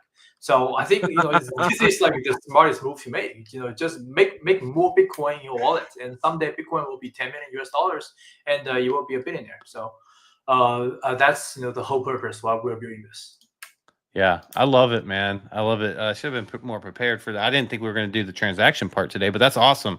I'm so glad that that's ready, and we'll actually do something interesting maybe Sunday night with this too. Maybe I'll just have it ready for some cool meme coin stuff coming up. But yeah, that's awesome. Yeah, cool. All right. So besides the wizard, any other updates from MerlinChain? I know you got tons going on. You just got back from Korea not long ago. You guys are, going to Japan. Hong Kong's coming up. There's just so much going on. But what's one thing I think, or one thing maybe the Merlin community can be excited about? Yeah, right now, because the market is becoming better, no financial advice. But we are pushing, 100% to trading now. So which means on-chain trading, off-chain trading, we are having a huge trading competition in Korea in both exchanges. If you're not Korean, forget about this. But we are having huge trading competition there. Trading competition always brings more new users. Basically will bring more volume, and I think sometimes you will create better liquidity and make your price better. And also we just had the BNB chain trading competition with UX/UI, our official tweet. I think they shared the information there. I think just in 1 hour, it reaches over 1 million trading volume. So yeah, I think because the market is getting back, so our team is pushing more and more on the trading side to make sure the Merl token is held by more users across different countries, and the volume is getting up, and hopefully the value is going up. Love it. Love it. I think it will. I 100% think it will. I have a question for you a little bit outside. It's about the meme coin that we're launching next Sunday. Well, this upcoming Sunday at 8 p.m. Eastern time. We're doing it live. Yeah, we're going to get probably hit with some bots and stuff like that. But it's kind of like the only way that I see myself, us being able to keep our hands clean and nothing shady happening, because we're doing it live, right? But so the initial buy-in. What would you kind of recommend, or what would you do if you were launching one yourself because initially I was going to put 10 SOL in and then do stuff with that, whether it's staking or something like that down the line. But then it was going to give me 30% of the supply, which seemed like a lot. What would you do as a meme coin, potentially launcher?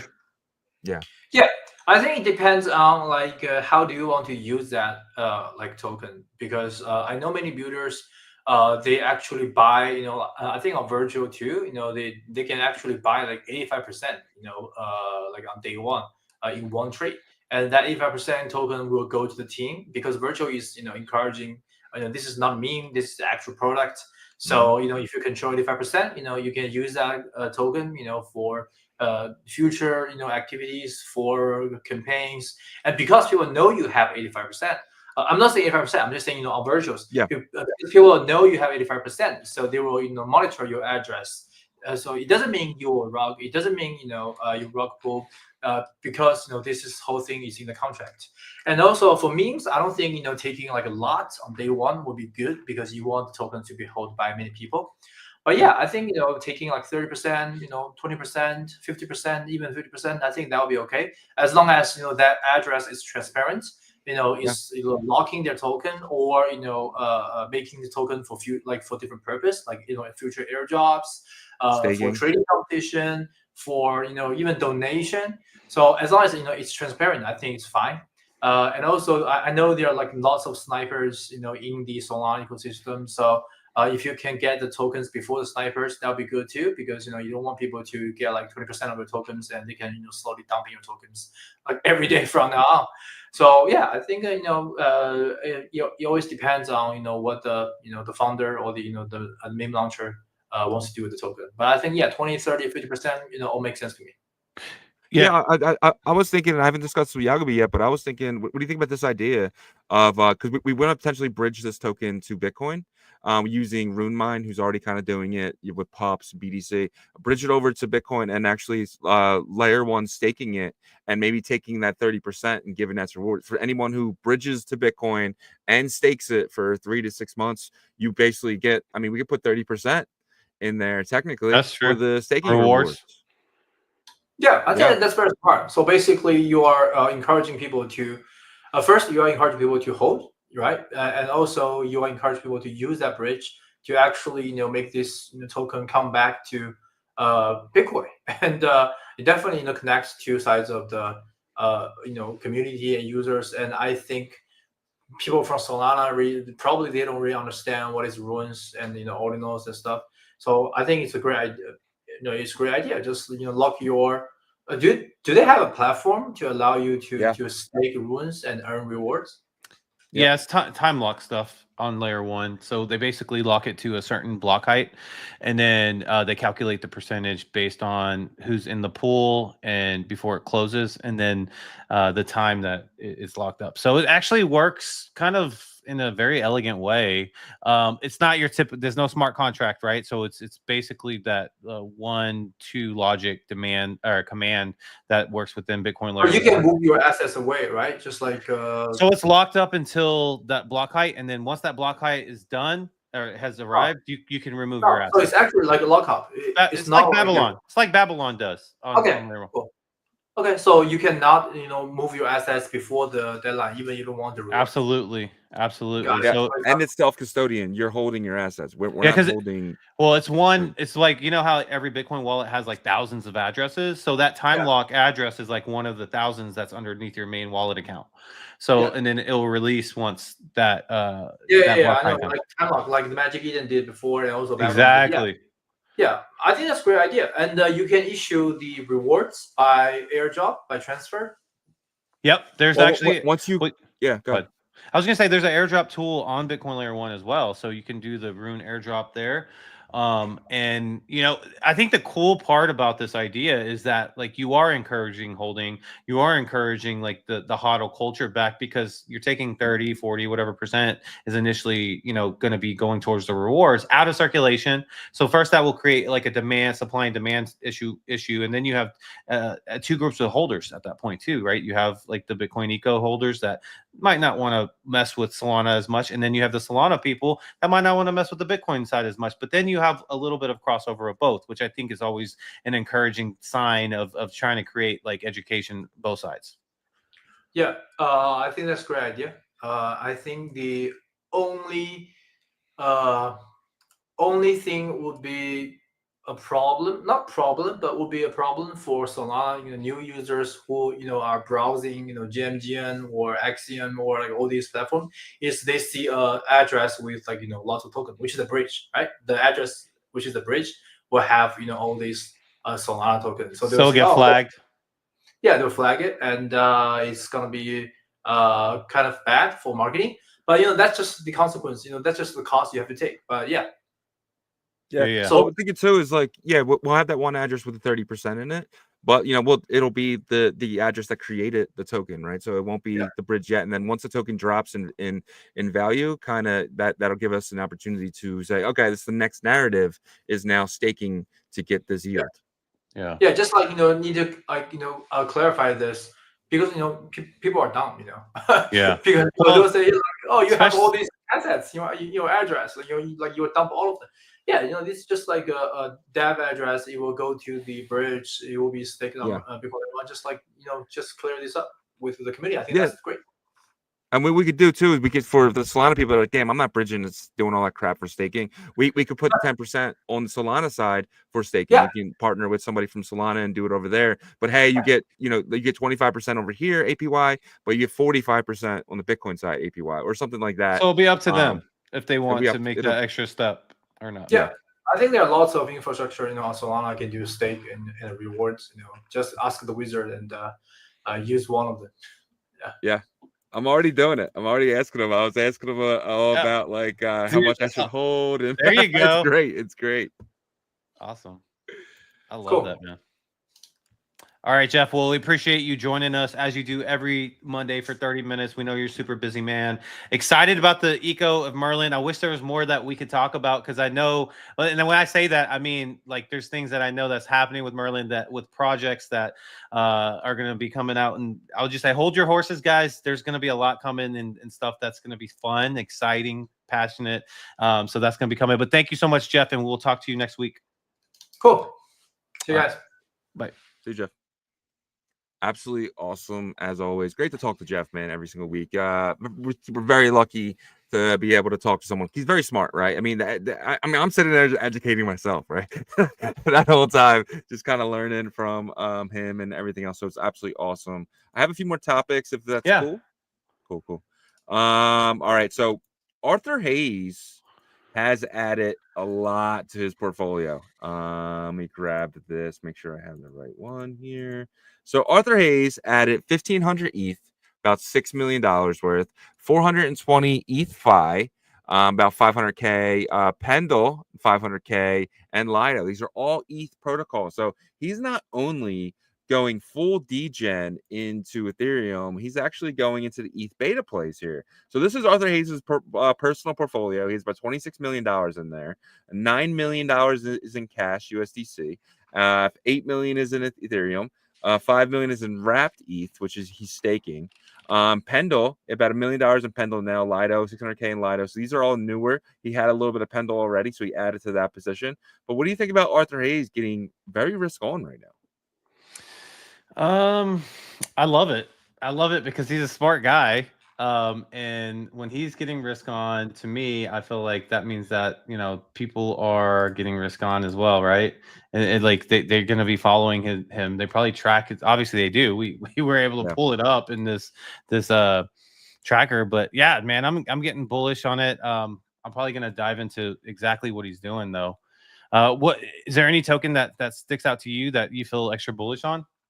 Well, they're all Bitcoin DeFi, right? So PENDLE DeFi, staking, Lido, ETHFI, another Bitcoin, with DeFi. So he's bullish on DeFi. I don't see any AI in this portfolio. I don't see nothing like that. I see pure DeFi. He's getting really bullish on decentralized finance again, which has been beaten down really bad over the course of the last year or so.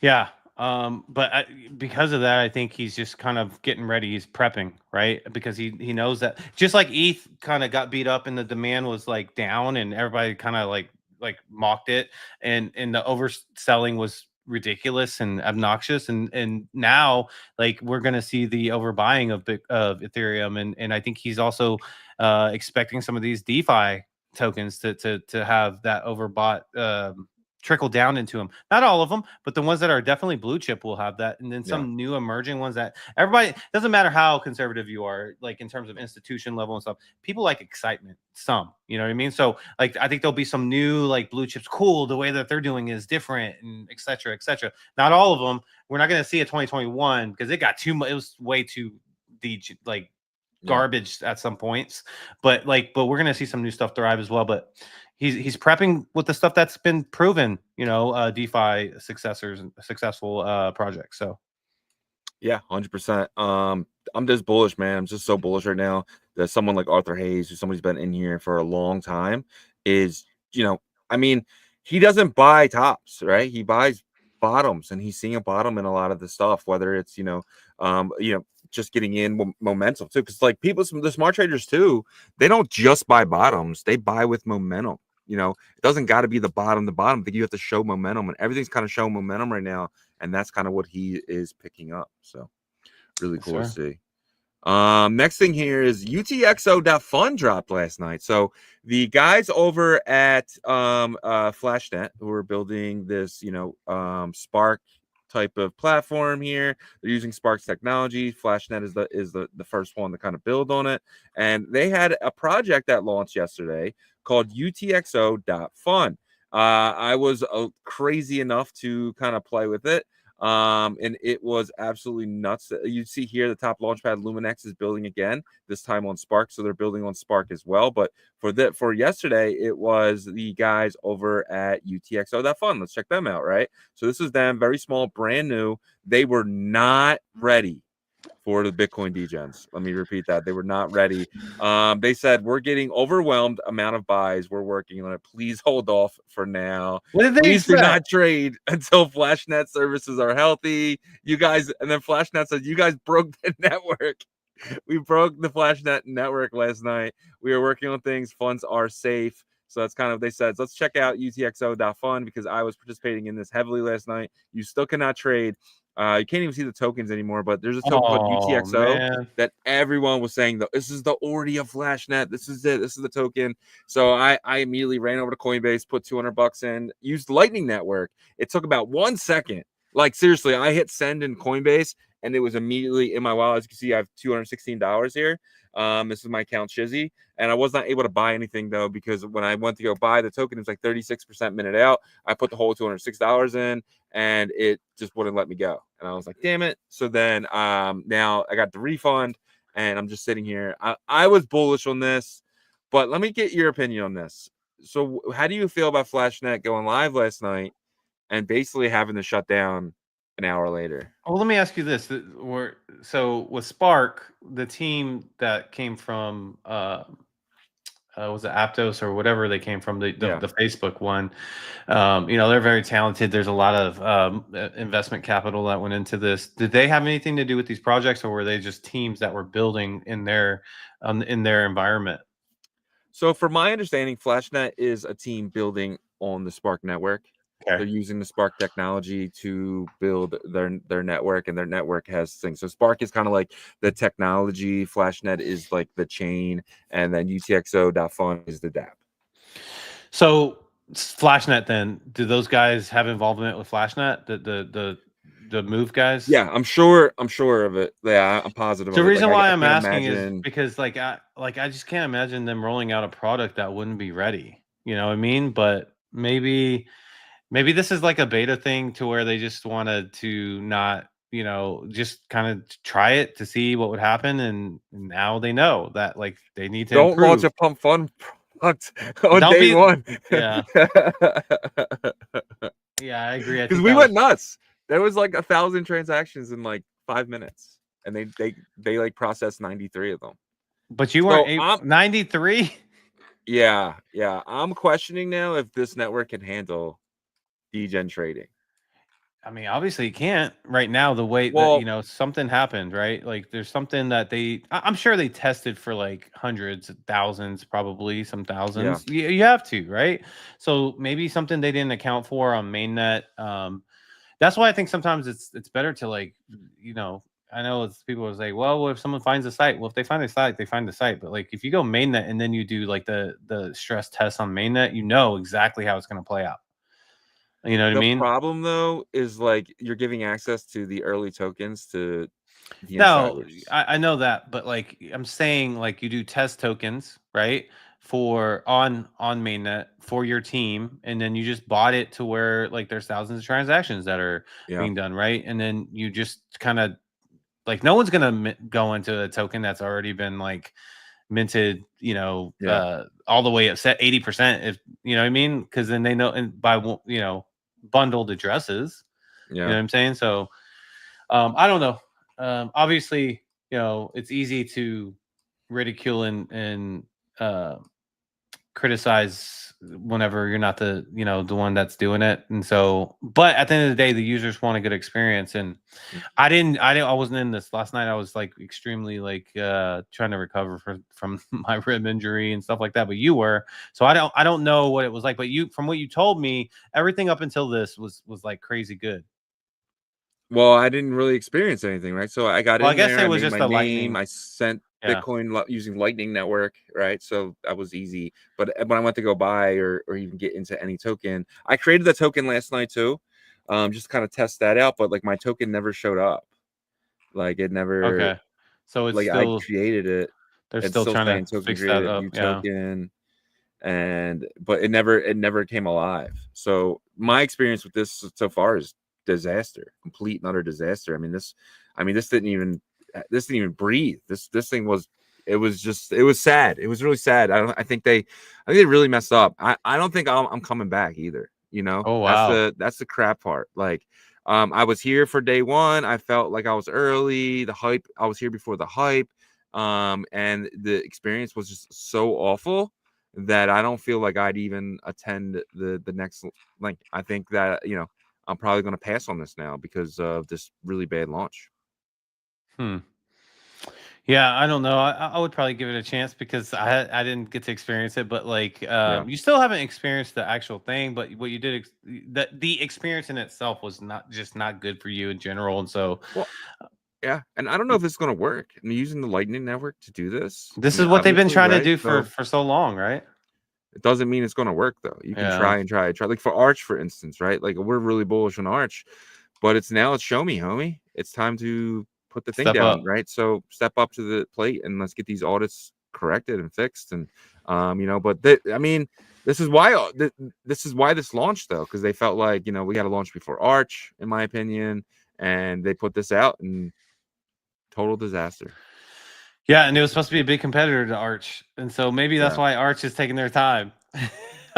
Yeah, it's smart. I mean, don't put out a shitty product on day one. Just don't do it, because you might have to go back to the drawing board, and we might not see this for a couple months now because they might have found a whole bunch of problems that they weren't aware of that they probably should have done more internal testing. But Yeah. Farmer Joe was in there though, which was interesting to me. So some of the first tokens launched on Spark on utxo.fun saw cool ones, but my favorite was Akita. So he's already pumping one that nobody didn't get a chance to buy. This is Akita. This is the one that he's really bullish on. I don't really know anything about it. Apparently it's in the Litecoin, the Litecoin paper, or the LRC20 white paper, which is the Spark light paper. I don't know. He was bullish on it though. He's like, should be a runner. Everyone likes dogs. I don't know. What do you think about him coming out saying this, even though the platform was like dead on arrival? He's degen. He's a degen, man, at heart, like big time. And but he's trying to get in early for those LRC20 tokens. I mean, you get in early for those. That's the big money, dude. But yeah, we'll see if it round two. What does round two look like? Because round two needs to blow everything out of the park for them to survive. It needs to be perfect. Yeah. I'll play on it again, but if round two goes as bad as round one. I mean, round one didn't even get off the launch pad. I mean, that thing was like it got up and crashed. Like it was a full-on explosion. It was bad. Definitely bad. All right. So your guy Samson Mao says Ethereum investors are rotating their Bitcoin to pump ETH on new narratives like Ethereum Treasury companies, then dump ETH at highs to rotate gains back into Bitcoin. What do you think about Samson Mao coming out here? I feel like this is the jealous boyfriend that's like, she's only with him for his money, and then she's going to come back to me. That's what it feels like. Yeah, he seems like that type of person too. No, yeah, I mean, it's just cope. That's what it is. It's cope. I mean, and at the end of the day, like, you don't need a cope, dude. Like, you're a big advocate for Bitcoin. Bitcoin's still the most solid asset in the industry, but like your cope is like so obvious, and Ethereum is going to thrive. It's going to have success. Like, be okay with that. You know what I mean? Be okay with it because it's not going anywhere. You guys have been trying to make it go somewhere since its inception, and you haven't gotten any progress with that. you know, their best chance was the past year of like beating it up and laughing at it and all this stuff. And now, and also that says a lot. People are rotating Bitcoin. And when Tom Lee, he's probably talking about Tom Lee because like you can't deny it at that point, right? You know, and he's like, oh crap, like Tom Lee, very well respected, and was a Bitcoin treasury company, and or like, you know, holding company at least. They're getting rid of all of it to go on Ethereum, and then will they come back to Bitcoin? Possibly, but I think this is just a cope post, and it's more annoying that it's him. Yeah, no, I agree. All right, final thing here. So Alt5 Sigma raises 1.5 billion to launch WLFI Treasury strategy, acquiring 7.5% of the total supply. Alt5 Sigma is a publicly traded fintech company. So Zach Windkoff, co-founder and CEO of WLFI, is set to become chairman. Eric Trump will join the board. What do you think about this? A new treasury company, but they're holding WLFI, which WLFI isn't even tradable yet. So they had to actually go to the WLFI team and buy the 7% off the WLFI team, which was then given to this treasury company to hold it while the CEO of WLFI becomes the chairman of the board of Alt5. Dude, I felt like I just like ran in circles in my brain. So they're raising 1.5 billion to launch a treasury strategy. Okay. Acquiring 7.5 to supply. I get it. Okay, so Alt5 is raising money to get 7.5% of the WLFI supply. But yeah, but not also that. They're also giving the co-founder Eric Trump and basically board seats, the top of the board. Yeah, that makes sense though. I mean, Yeah. he's heavily involved, right? So I want to know more about Alt5 and what their whole existence means, right? Like, what are they? How big will they get? Are they just a holding company, basically? No, they're a fintech. So I put it here, Sigma, publicly traded fintech company. Wow. Right. So this is basically kind of part of their like a strategy. It's like a treasury for them with WLFI. Yeah, and WLFI, you got to remember, is a competitor, as a Circle competitor. They're a XRP competitor, right? Like they have a stable coin that could be a top 3 stable coin. So this is a big move by Alt5 here. They're really trying to get ahead of this here. So really bullish on. I mean, I'm bullish on WLFI, man. I really am. I think it's going to be huge, monsters. Yeah, I don't think it does anything in the middle. I think it's either like huge, monstrous, or not great. But how can it not be great when Trump's name's all over it? Yeah, well, there's some stuff that like he's had in the past, but like just side companies and stuff like that long time ago. Yeah. But this is different because, you know, it's his sons that are kind of heading this. And here's the thing too, like what they focused on as their main thing before, they thrived in, which was real estate. And they're pivoting to crypto being their main thing and digital assets. So I do think that this thrives as well. If it was kind of like this kind of half-ass, like, you know, side thing, I would worry then, but it's not. It's like a full-on real estate, still going to be in their family and stuff, but maybe the focus more is going to be on digital assets. 100%. Couldn't agree more.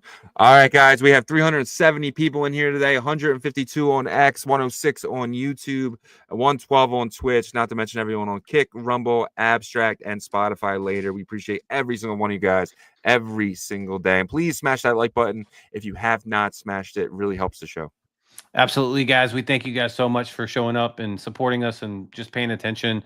It's going to help you as well, obviously. It pays to pay attention. But thank you guys so much for doing this. Without you guys supporting us and watching us, we couldn't do this, and we love to do this job every single day. But without our partners as well, we couldn't do it. So if you could check our partners out, we would greatly appreciate it. Sats Terminal is the DEX aggregator swap of the Bitcoin ecosystem. You're going to be able to go to satsterminal.com and swap for runes and alkanes. Also, you're going to earn Amber points.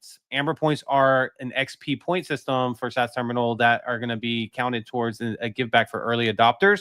So make sure you are going to satsterminal.com to swap and all that stuff so you can earn those points. Remember what Magic Eden did with their diamonds? Well, Amber points, that's kind of a similar setup in terms of how they work. Also, they're going to have future products as well. And the first time you connect your wallet to the platform, you get 1,000 Amber points. So just, the easy stuff, you got to take care of that stuff, guys. SaaSterminal.com, head over there today. And then Emblem Vault is the interoperability layer of the Bitcoin ecosystem. You're going to be able to vault and bridge your ordinals, your Bitcoin NFTs, like counterparty stuff for Pepes from Bitcoin to Ethereum. Right now it's live. You can actually bridge your Taproot Wizard over there and take a loan out against it on the Gandhi application, which is the largest borrowing and lending NFT application on Ethereum. They're going to add more collections as well.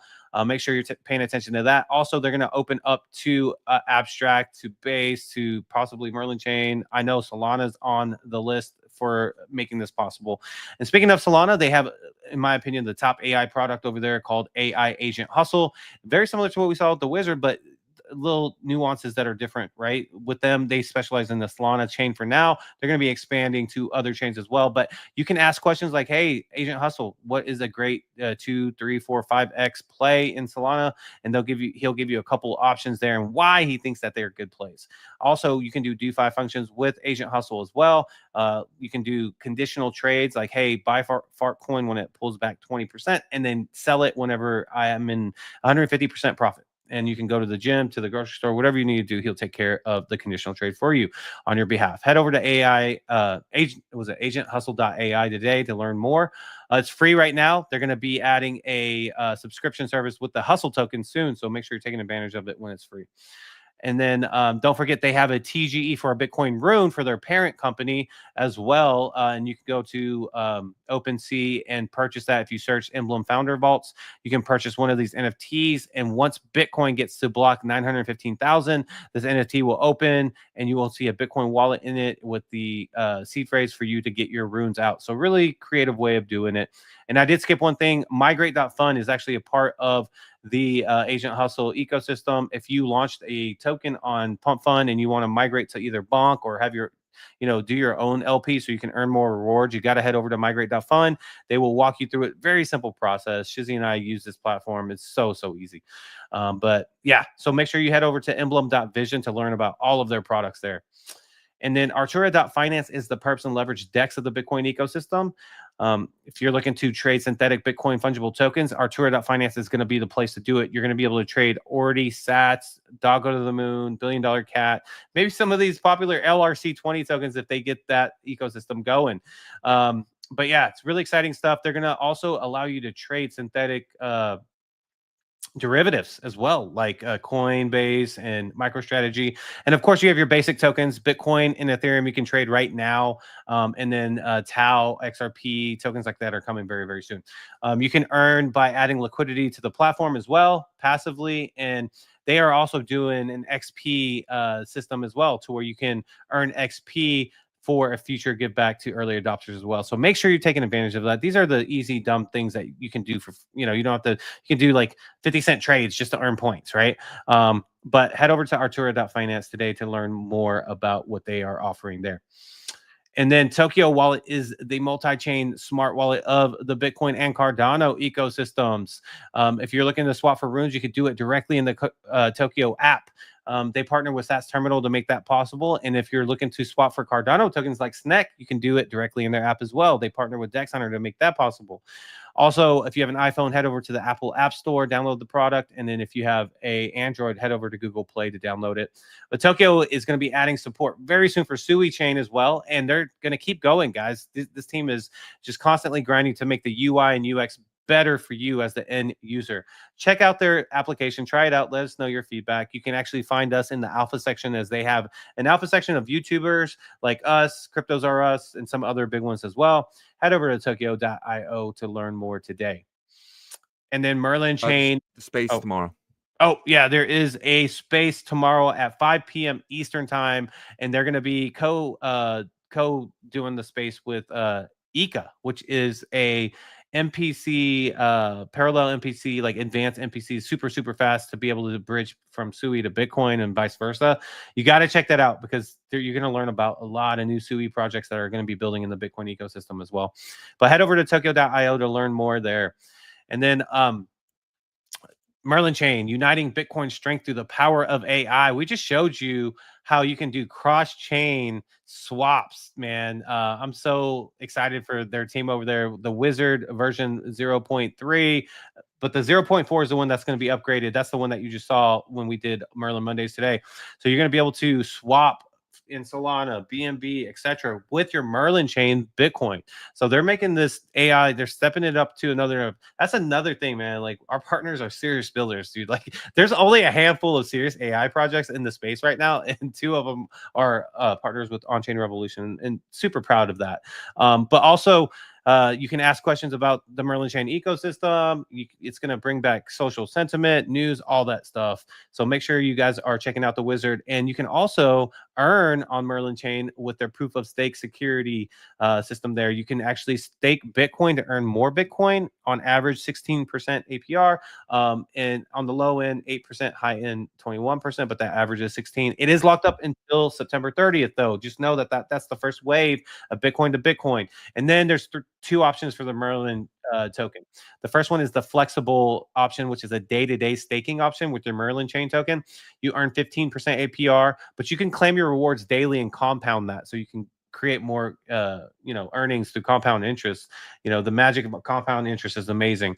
Also, if you do withdraw your MerlinChain tokens after you stake it, there's a 7-day cooldown process, so don't freak out about that.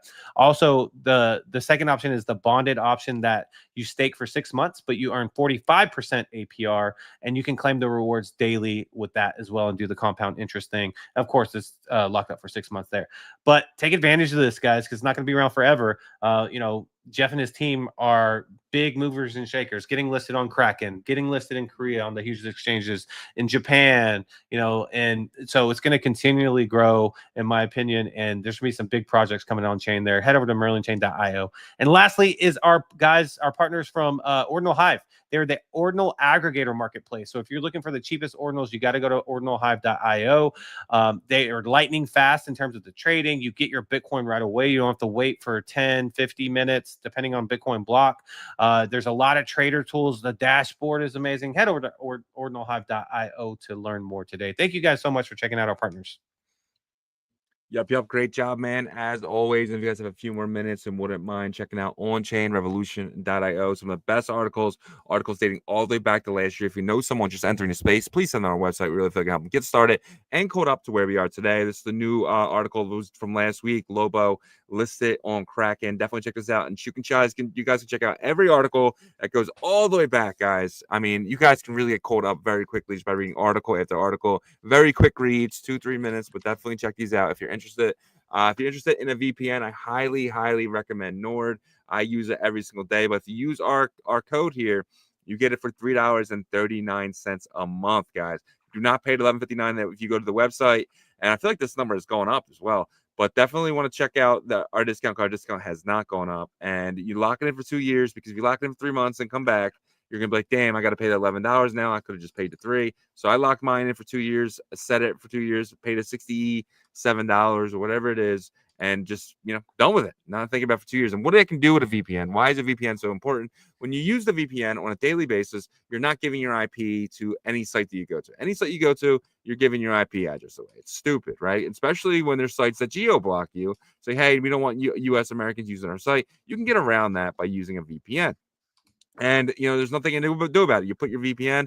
For me, I use Switzerland. I use Italy. I use El Salvador. And that is where it is looking like I am, right? And that is a really good thing, because we like privacy here. And that is not your country stopping you. You're allowed privacy, especially here in the U.S. But that is the website itself not getting your data. We don't want to give our data away for free, right? You got to pay for that shit. But definitely get a VPN when you're doing stuff, for sure. And then jumping back to OnChainRevolution.io, we have some of the best merch in all of crypto, guys. Hats, jackets, shirts, and so much more. Check it all out here at OnChainRevolution.io. We're going to be adding some new stuff really soon, especially for hoodie season's coming up. If you guys want me to add anything, just let me know. I can pretty much add anything, but definitely take a look at everything that we have here. And that's our show, guys. We are live Monday through Friday, 11 a.m. Eastern, 10 a.m. Central, 8 a.m. Pacific, and 3 p.m. UTC. Check us out all week, guys. Until tomorrow. Peace.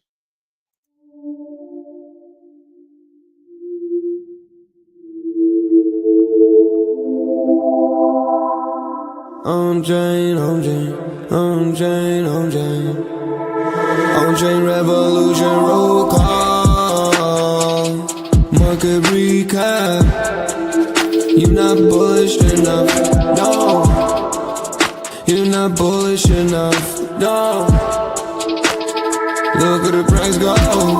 Bitcoin control.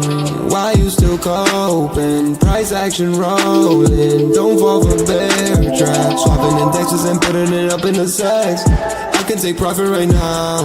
On-chain is where I be now. You can never look back. They don't want you to know. How did the market react? Fear and greed gotta adapt. Now we bridging the tokens and marching the network right now. You know how crazy we are. Nookies are savages now. They know how crazy we are. Chain abstraction, main attraction. On-chain revolution.